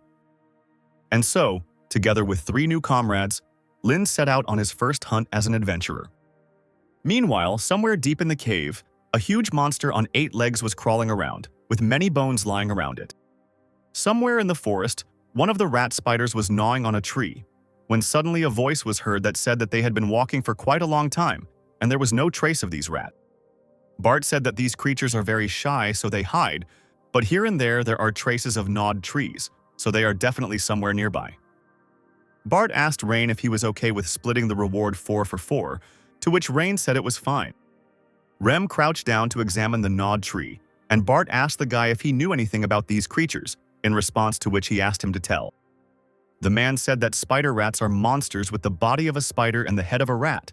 They live in colonies, which include a queen, an army, and workers. The latter are carnivorous pests that gnaw trees, and the warriors attack people. Lin asked about the queen, who was not on the mission. Sam told him that it was because this colony did not have a queen. The man said that the army is being exterminated, but the queen, who almost never comes to the surface, is not touched. This is the basic strategy. Lin asked why they weren't touching her. Shouldn't they all be exterminated? To which Bart replied that the danger of the queen was no match for the army, and that finding her would require a full-scale operation that cost a lot of money. Smiling, Lin noted that if such a monster were caught, the reward would be appropriate. Rem continued to search for rats, digging in the grass, and she said that in this colony there are none anyway, but it is difficult to catch her, because she is a tough opponent even for skilled adventurers. Finally finding the rat somewhere in a ditch, Rem jumped into it with a loud scream. The spider rats looked up at the girl, looking up from eating the deer. On the fly, the girl took out her bow and quickly fired several arrows. Bart also set to work, cutting the rats in half. While Ram and Bart were actively fighting, Sam and Lin stood aside and watched. Somewhere above, another adventurer appeared, who called out to his comrades, shouting at them to come here, because there was a whole bunch of them here. Rem shouted at Bart to deal with the others quickly. Lin asked Sam if he could really not fight and get his share for this matter. The man answered him that it would be enough if he later made a fire and got water. Sam told the guy that the two of them had never intended to involve him in the fight in the first place, to which the guy replied that he didn't understand why they even invited him into the group. Sam said they just genuinely wanted to help. Recalling the old days, he said that the same thing happened to him. He had to earn money to pass the exam to become a priest, and they, only after hearing this, accepted him into their group, although they saw him for the first time in their lives. He had already collected the necessary amount long ago, but he was still with them, and when they were together, he could feel the love of God. Lin asked if he was talking about unconditional love and remarked that God would like that. Sam just laughed in response. The man said he didn't know the reason. He felt a sense of unity that religion couldn't describe. He said it was like wanting to be one. And the reason is simply because it's a lot of fun. Sam said that the days spent together, the travels they took together, made his chest feel warm. The man quickly came to his senses, apologizing to the guy for talking so much and saying that he, as a follower of God, should be ashamed. But Lin suddenly agreed with a smile, saying that traveling with someone really is great. Remembering his comrades, Lin suddenly remembered terrain. He asked Sam if he knew about terrain. The man asked him if he was talking about the Ash Shaman. While the adventurers were chasing rats, Sam calmly told them that everyone knew her. Lin asked him if the church had recognized her as a heretic. The man replied that it seemed so, but at the same time it seemed as if it wasn't. Meanwhile, the adventurer, who had run away from his comrades, met a huge monster. Sam and Lin's conversation was interrupted when they heard a loud scream. Everything around shook. The adventurers began to look around, not understanding what was happening. But then a huge spider rat came into their field of vision, with the body of that adventurer sticking out of its mouth. Rem immediately tensed up when she noticed this monster and cursed quietly. The huge monster was getting closer and closer to the adventurers, looking at them with its dark eyes. Everyone screamed in panic that it was the queen. Lin panicked and asked Sam how this happened. Because they said that this colony did not have a queen, Sam only noted its size and said that this queen was twice as big as usual. Rem answered the guy that everyone had simply forgotten about this queen a long time ago. With her red eyes shining, the queen raised her head and screamed piercingly. The adventurers immediately panicked and ran away. Bart shouted after the fleeing men to stop, because they needed to fight her face to face. Feeling something strange, Sam yelled at Rem and Bart that they better leave. Rem replied that there was no problem. The queen was just a huge rat, to which the man responded that that was not the issue. The man exclaimed that when the queen appears, the remaining individuals turn into groups of mass murderers. The monster's eyes glowed red, and they began to attack everyone around them. Taking out a bottle of alcohol and taking a sip from it, Rem began shooting, exclaiming that this was why the young were useless here. Bart, breaking the rats into pieces, shouted to Rem that there was no point in catching these small fry. They needed to target the queen, to which the girl replied that she knew. Rem yelled at Sam to heal the newbies and at Reyna to protect Sam. Taking 4 arrows from her quiver at once, the girl shot at the queen with a precise and quick movement. All 4 arrows hit the queen in the eye, causing her to let out another piercing screech. Hearing this cry, Lin turned around and noticed that all the arrows hit at the same time. A bunch of small monsters wanted to pounce on Rem, but Bart appeared in front of the girl, chopping them with his axe. Having pushed aside the crowd of monsters, the girl and the man ran to the queen. Continuing to suffer from her damaged eye, the queen did not have time to do anything, and Bart managed to run up to her and hit her on the head. Noticing this, the other adventurers immediately perked up and began to smile. The queen stopped moving, her eyes rolled back, drool began to flow from her open mouth, and everyone decided that she was dead. But then Lin noticed that black liquid began to ooze from the wound where the blade of the axe had hit. The boy shouted at the man to run away quickly, otherwise he would die if he touched him. Leaving the weapon in the monster's skull, Bart rushed away, managing to run away a moment before the black liquid gushed out like a fountain. The other adventurers, who were still fighting off the other rats, suspected something was wrong because it wasn't blood. As it turned out, the queen was not dead. She grabbed the axe in her skull with her paws. With a squelching sound, she tore the weapon from her head. The axe flew to the ground, and the edge that was in the rat's skull melted. Without thinking twice, the queen raised her paw again and tore her wounded eye out of her head.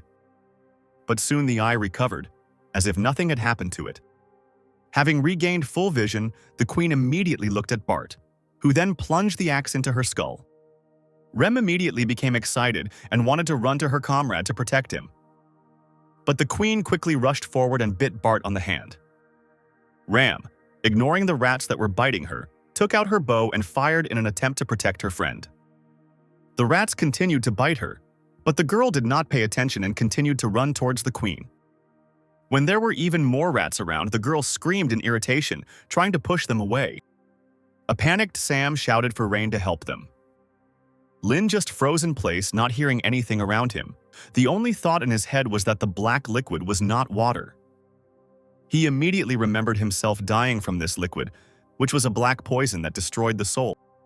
Lin thought that this poison meant that there was a black magician nearby who was empowering the queen.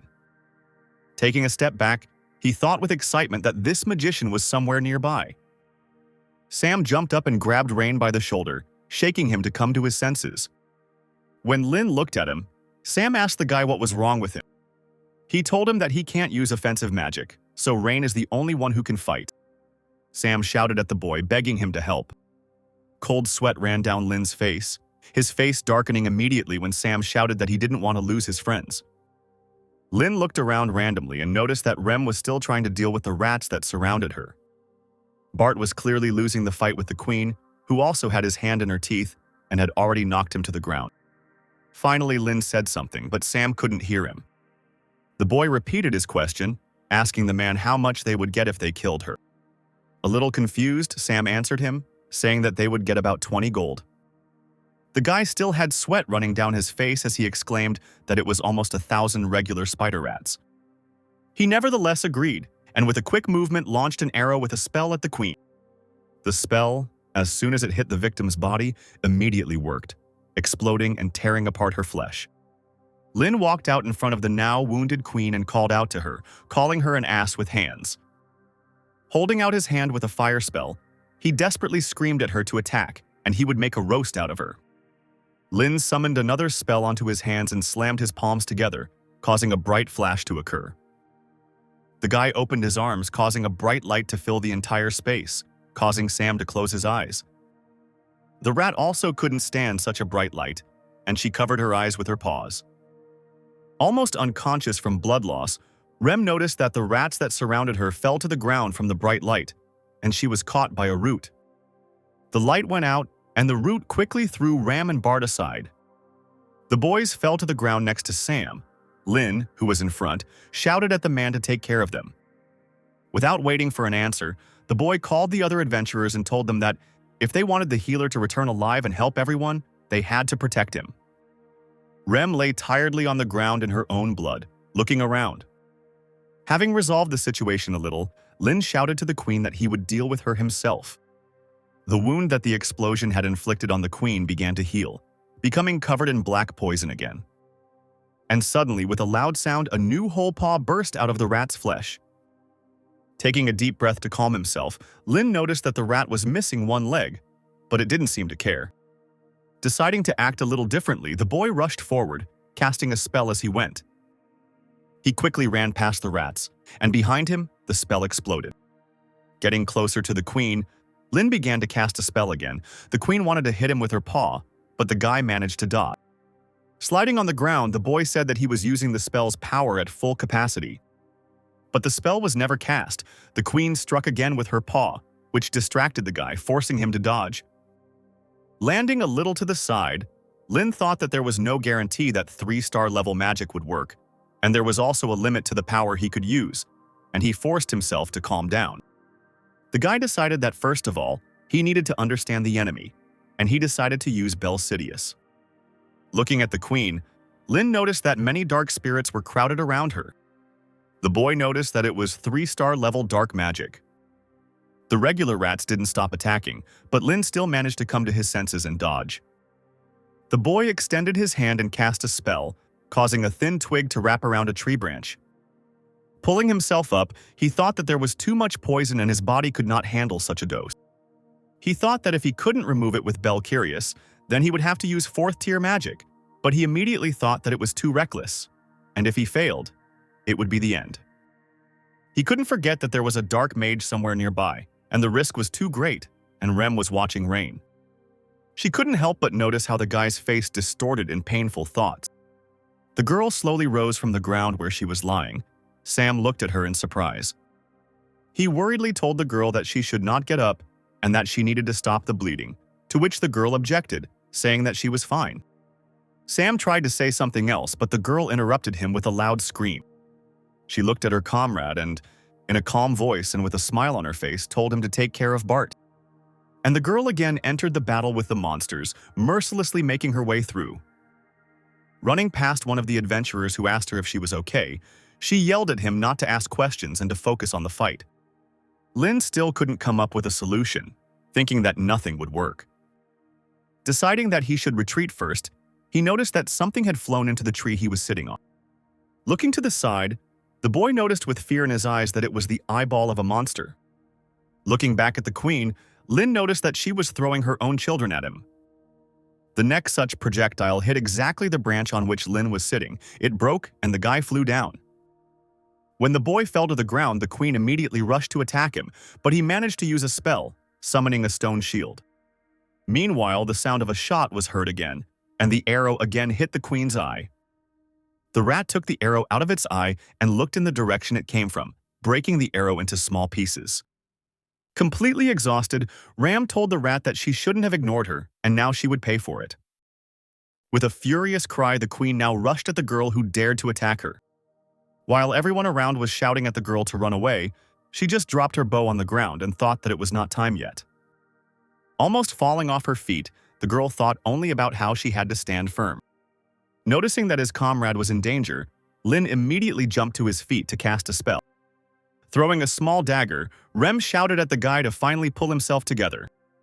The dagger hit the queen in the eye, causing her to lose her balance, and Rem was able to jump on her. Looking at the guy, she desperately shouted to him that he would cope with everything. Lin hid behind a rock and tried again to calm himself and concentrate.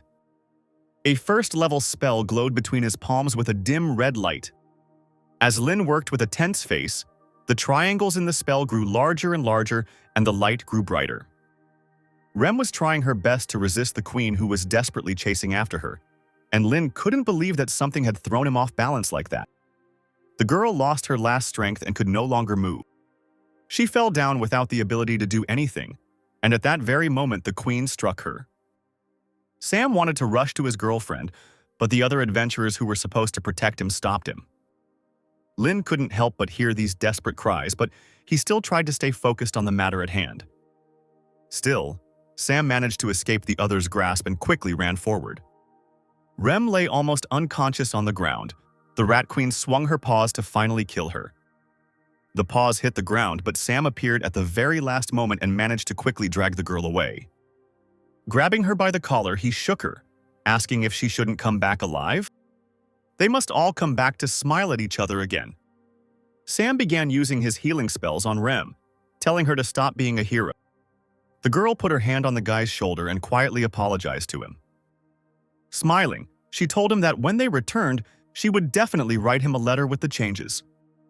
After finishing healing the girl, Sam and she stood up to re-enter the fight. But before they could take a single step, a wall of fire appeared in front of them. It was a fire spell that consisted of 4 triangles, and the queen's body immediately burst into flame. Fire raged around all the adventurers, surprisingly only affecting the monsters.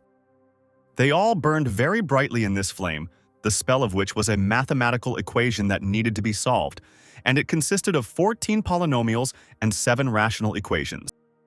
When Lin finished solving the equation, fire immediately surrounded the queen. And when the fire found its victim, a huge explosion immediately occurred. The entire mountain was illuminated by a bright column of flame. The force of this explosion was so great that all the adventurers who were nearby were sent flying in different directions. Soon the fire died out, leaving only sparks behind. Rem woke up and looked forward. The girl noticed that the queen's body had burned to such an extent that only a pile of coal remained. Sitting behind the rock, Lin smiled sadly and noted that it was pathetic. Feeling incredibly tired, he said that before he could use such a spell 7 times in a row. All that remained of the queen finally turned into ashes, which were carried away by the wind. The normal rats turned back into less dangerous creatures. The red light disappeared from their eyes, as did their confidence in victory. The rats jumped to their feet and, frightened by the huge number of people, ran away. While the other adventurers chased the rats, Sam ran towards Bart, who was still lying on the ground.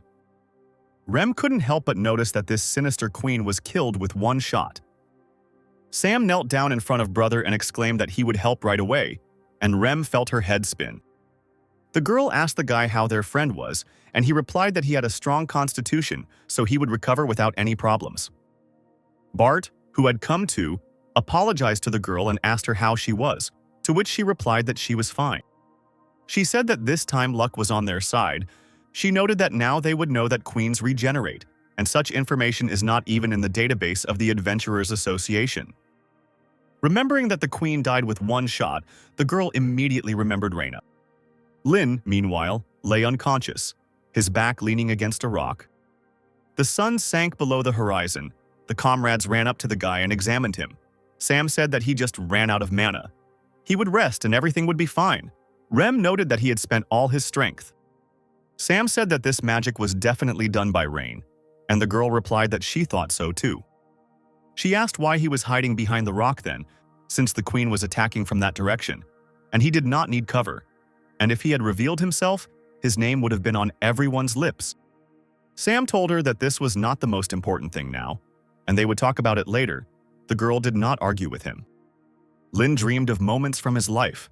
One day he told his comrades not to write down the name. He said that he had already said that he did not want to join the ranks of the team of heroes. They could convey this to His Majesty, to which the official said that he could not understand this, because this was the decree of the ruler, the date to honor those who sacrifice themselves for humanity. Esther asked why he was acting like that. Did he really not like them? Frida asked him if he was joking, adding that he was being a troublemaker and going too far. But suddenly the guy screamed at the top of his lungs that it wasn't because of that. He said he was not like them. Frida's face twisted into an irritated grimace. Lin said he doesn't carry the same evil fate as Frida and Kay's. He continued by saying that he had no mission to fulfill like Esther. Clenching his fists, he exclaimed that he did not give his all for someone because of his pride, and that the fact that they were here together was just a simple coincidence. He said that because he had no right to put his name in, otherwise their reputation would go down the drain, the team members looked at each other. And then they laughed loudly. Kays, as usual, ruffled the guy's hair. Frida began to say through her laughter that he was just a cutie. Esther, relieved, told him not to worry about it, and an irritated Lin exclaimed, waving it off, that he had not worried, but had come to the conclusion with the brains in his head. Taking the boy by the hand, Esther told him, "No matter what others say, he was and is part of the team.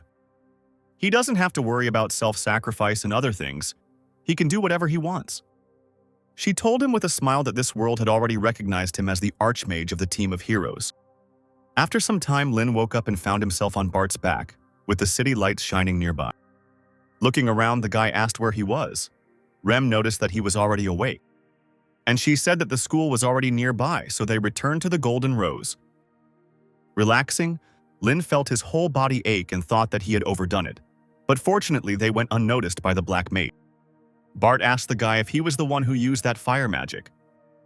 Lin didn't answer, and Rem told him not to dare lie to them because they would definitely find out everything.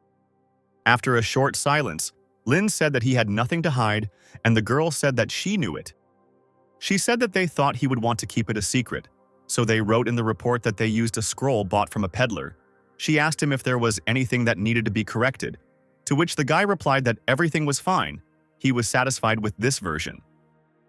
Rem told him that it seemed like he had his own reasons for keeping it a secret, so she wouldn't pry into his soul, but he still saved them, so they owed him. The guy tried to cut everything off, saying that they didn't have any debt. Sam suggested to his comrades that they give the entire reward to Rain, and they readily agreed. Looking out, Lin still noticed a strange expression on Rem's face and asked her what was wrong with her face. Didn't she say that justice was her specialty?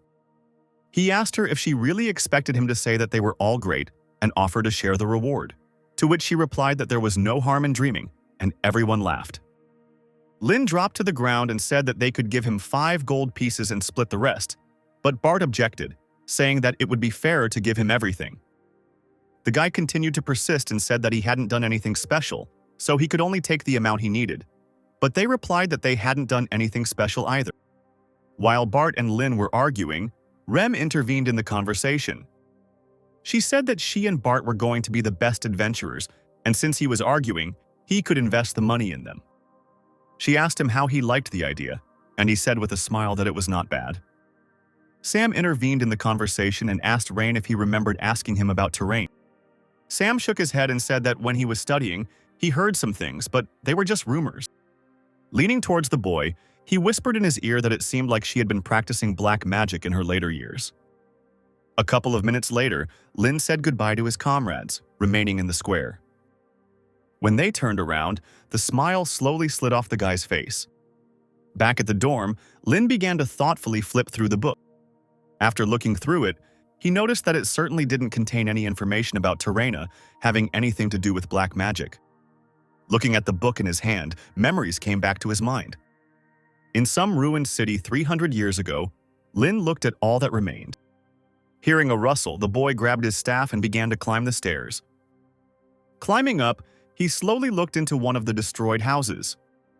And there, in the ruined city, among the houses that were half buried in the swamp, he found Terraina. Finding some boards and tearing up some books, Lin started a fire with a snap of his fingers. As he rose to his feet, he heard the sound of a rumbling stomach behind him.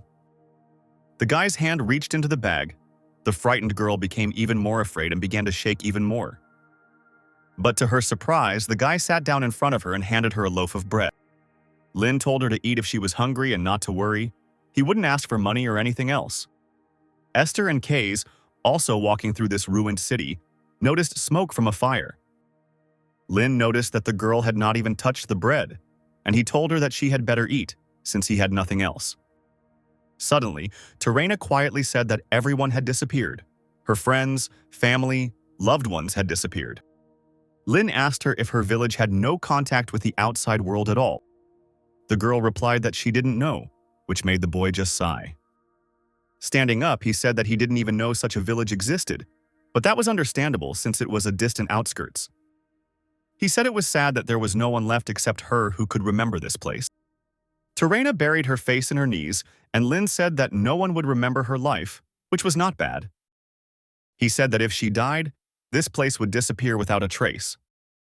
Gritting her teeth, the girl exclaimed that she didn't want that. Then Lin came closer to her again and brought the bread to her, telling her to eat it then. He told her that even if she didn't want to, she needed to eat to survive.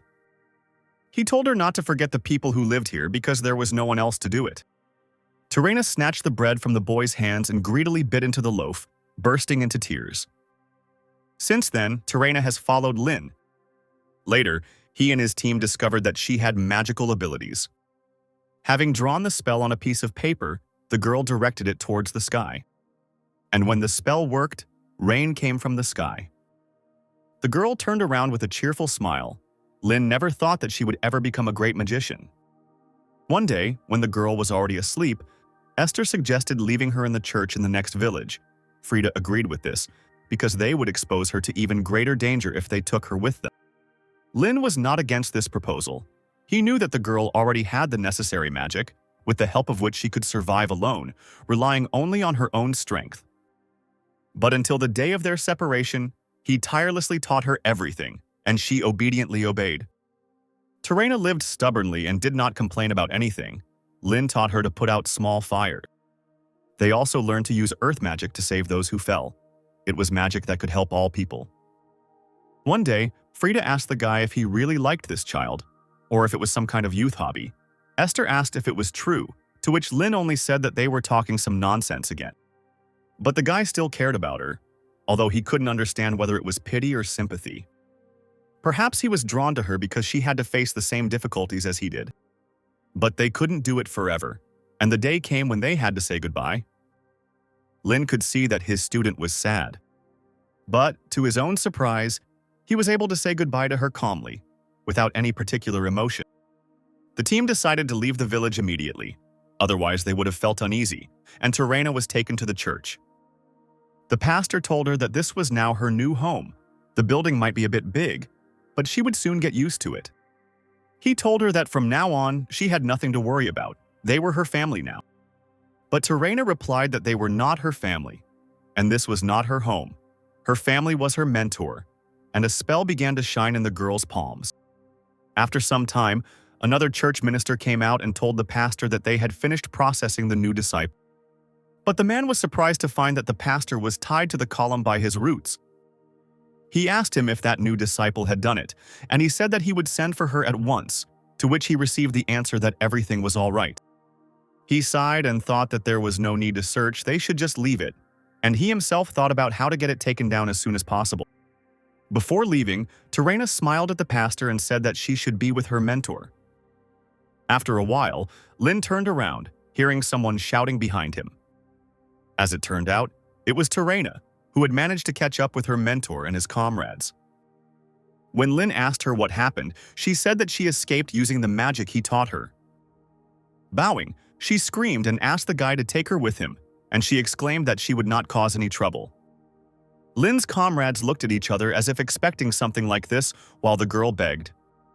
Finally, the guy agreed, but said that they would not be together until the very end. Coming closer, he shouted, asking her what it meant that she escaped with magic. Did it mean that she harmed a person? The girl quickly replied that it was not so, and then Lin turned around, telling her not to forget that magic was not created to harm people. So Terena became part of the team, and over time her talent gradually began to emerge. It was a little hectic and restless, but this child's abilities surprised Lin. The girl's innate gift began to develop in different areas under the guidance of team members. She was like a sponge that absorbed knowledge regarding magic and new techniques. She also worked with Esther, who broke a huge boulder, as an example. Terena shook her head, refusing to try it. Although the girl was stubborn, she continued to develop her skills, and so she went on a mission with Case. Terena had grown to the point where she could take on powerful monsters and was accepted as a member of the team. One evening, Esther returned to camp with a pile of bags and a wide smile on her face. As it turned out, the girls bought new clothes for the new member of their team. Lin took out a hat and asked her if she wanted one. And then he said with a grin that she would get it only when she defeated him. So the days and months passed, and their journey was coming to an end. In the final battle with the Abyss, the girl's strength increased significantly. She lay in the middle of the rubble, but there was a triumphant smile on her face because she had managed to take the hat. One day, the team of heroes stopped in the territory occupied by the Abyss. Lin told his student that she should stay here, in their base. The girl jumped up, not understanding why she couldn't go with the whole team. She exclaimed that she would fight. Esther exclaimed that they knew what the girl was capable of. She could help, but the team agreed with Lin. She told her that they couldn't take her with them because it was dangerous. Then Terena turned to Kaze and Frida to say something, but they only remained silent. Terena clenched her little fists and said that they had been through so much together and it was just too unfair to leave her here alone. Rising from the table, Lin told her that she was too small and that the enemies they would face were very dangerous. Ruffling his hand through her hair, he told her that they had originally started this adventure as a foursome, and that it was now over for her. But he told her not to worry because they weren't abandoning her. As he walked away, he told her that he would return and continue teaching her magic. When everyone had already come out of their shelter, Terena shouted that she agreed. With tears in her eyes, she cried out that she would look forward to seeing him. And so his journey with Terena ended.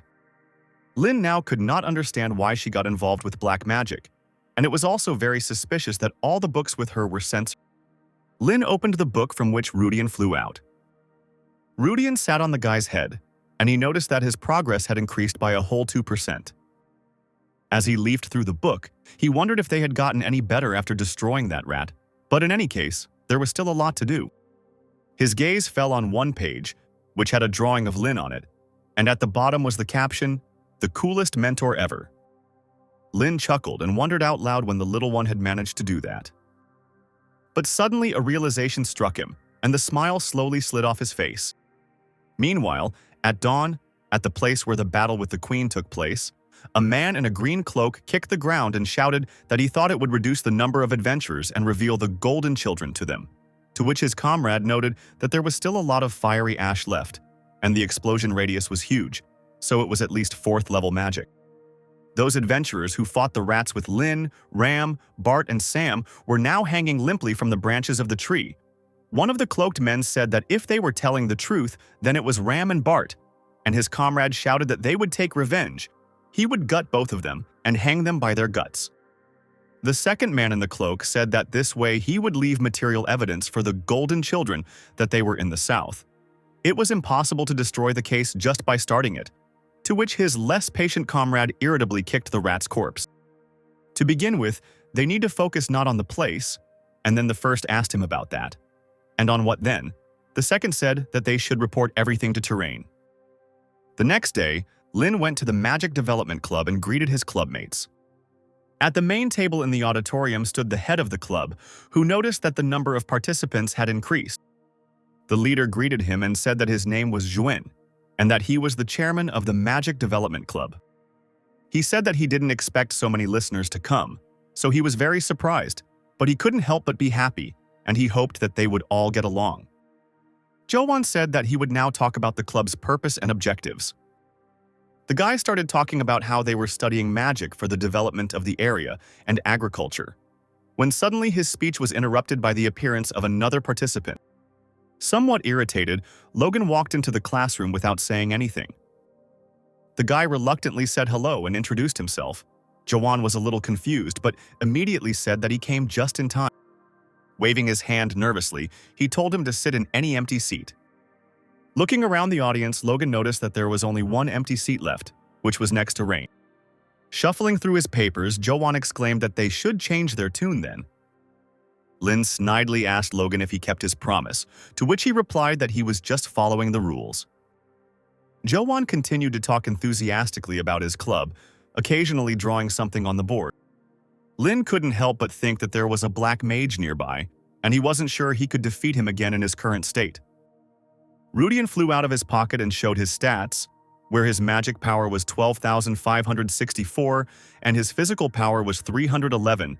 Lin thought that he needed to strengthen his body as soon as possible. He thought that without training this could not be achieved, and he thought that it would be great if someone helped him. As he thought about this, his gaze immediately turned to Logan, who was sitting next to him. After some time, Logan and Lin moved to the gym, where Lin tried to do push-ups, and Logan harshly scolded him. An irritated Lin tried to keep himself in his stance, under the indignant shouts of the other guy, and thought only about how he would shut up. But if he wants to develop physical strength, then he needs to listen to the guy. Then in the audience, Lin asked him to help with training, to which Logan replied that he did not understand. Didn't he defeat him then? Why should he learn anything from the loser? Lin asked him why he was refusing so quickly. He was the best in the group at building muscle mass. Logan angrily told him that he had indeed lost the confrontation, so he could ignore him. But he has no reason to treat the entire faculty with contempt. Tapping his finger on the book, Lin told him that he didn't have time to make fun of others, and it seemed he didn't understand, so he would say it straight. Lin told him that he was strong, so he asked him for help. He said this without sarcasm and had personally seen it, and he was surprised that someone at such a young age had achieved this. Not understanding the part about being young, Logan still thanked her for the compliment. The guy told him that a strong body is the foundation, but he doesn't have it. He said he wanted to devote time to training but not waste it, which meant training under the most promising person in the field. After receiving compliments, Logan finally agreed, saying that no one was better at this than him. But he still told him that he couldn't, and that he should ask others. Lin immediately exclaimed that it was not free, and he could pay, to which the other said that was not the point. Logan sighed and replied that he was from a great family of mages, and he was a student of one of the 8 schools. They were enemies. How can they ask each other for help? Lin didn't answer him, but only called him by name. Opening his eyes, the boy noticed that another one was pointing a finger at him with a spell. Lin fired theatrically, causing no damage to his neighbor. Without any emotion, Lin told him that he was lucky. Lin said that if he had thought the same way, the guy would have been dead in that fight. The fact that he stopped and did not kill him suggests that they are not enemies. They are not warriors but students, and this is not a battlefield but an academy. Lin put his hand on the boy's shoulder and told him that they were not enemies but colleagues studying magic spells together. Finally, Logan couldn't find what to say to this, although he himself couldn't believe it. After Lin finally finished the set, Logan told him that he was surprised because he didn't think he would do it, to which Lin responded that he was sincere. Logan told him to get up for another exercise, so the guy asked him to lift him, which the other guy immediately refused. He asked what would happen when someone saw them, they would laugh. Lin asked him if he really thought about it all the time, if he really needed muscles just for beauty. He told him with a smirk to get rid of everyone who said nasty things. Logan smiled and took his hand to lift him up and told him he was right. Owen stood behind the wall and listened to their conversation with a smile. Suddenly, a woman's scream was heard. As it turned out, Krista entered the hall and, noticing the guys together, asked what they were doing. She assumed that they were fighting again, but they dispelled her assumptions, saying that they were training, but the girl could not believe it. Logan, ignoring the girl, handed his student the magical protein and told him to drink it. Krista asked Rain if he was crazy for humiliating him before, and an irritated Logan asked her if she couldn't see that they were busy. The girl continued to scream, not believing that they had become such friends. Owen came up to her from behind and put his hand on her shoulder, saying that the girl always made a lot of noise. Hearing a familiar voice, the girl immediately calmed down and froze. Logan asked the professor what brought him there, to which he merely replied that he had seen a group of monkeys when he passed by, and that he had an official message for them. He said with a serious face that this was not good news. As it turned out, the man came to tell them that it was time for midterm exams. Lin couldn't understand why this was bad news. Krista told him that at Delathe, these were not normal exams. She said that this is in fact the same as the transition to a new stage of life. There will be those who will be able to break through and those who will fall behind. Owen reminded that Delayton's ideology is one of endless competition. Turning around, he said that those who did not comply would be expelled. Returning to his room, Lin lay down on his bed. Rudian flew out of the book again, and the boy thought about what he needed to check, what he needed to do before the exams. But suddenly he noticed that Rudian looked strange. He was blurry. When Rudian became normal, everything around him was illuminated with a bright light. Looking around, Lin discovered that he was no longer in his room. A message appeared stating that the research progress of unique magic was now 40%. Confirmation of a new magical power scheme has begun. A message appeared that the mental barter is being detailed. The holy stream is within a radius of 20 meters from the magician. Lin noticed that some kind of glowing sign appeared on his hand. Now the success rate when using unique equations and runes increased to 33% and the power to 66%. But the required amount of magic power to understand was 20,000. While the guy only had 12,564, the activation imprint for using the mental barrier was determined. Blinking again, Lin found that he was back in his room. He realized that he had now reached a mental barrier due to the fact that he had reached 40% mastery. The mental barrier was a secret technique that even among the sages, only 2 could use. The guy thought with anticipation that this was simply incredible. He wrapped his hand with the sign in bandages, hiding it. Once he got out into the city, he headed straight to the black market. Humming the song joyfully, he thought that so much had happened in the last few days that he was almost going crazy. Suddenly, he crashed into someone's large back. He immediately apologized, rubbing his bruised nose.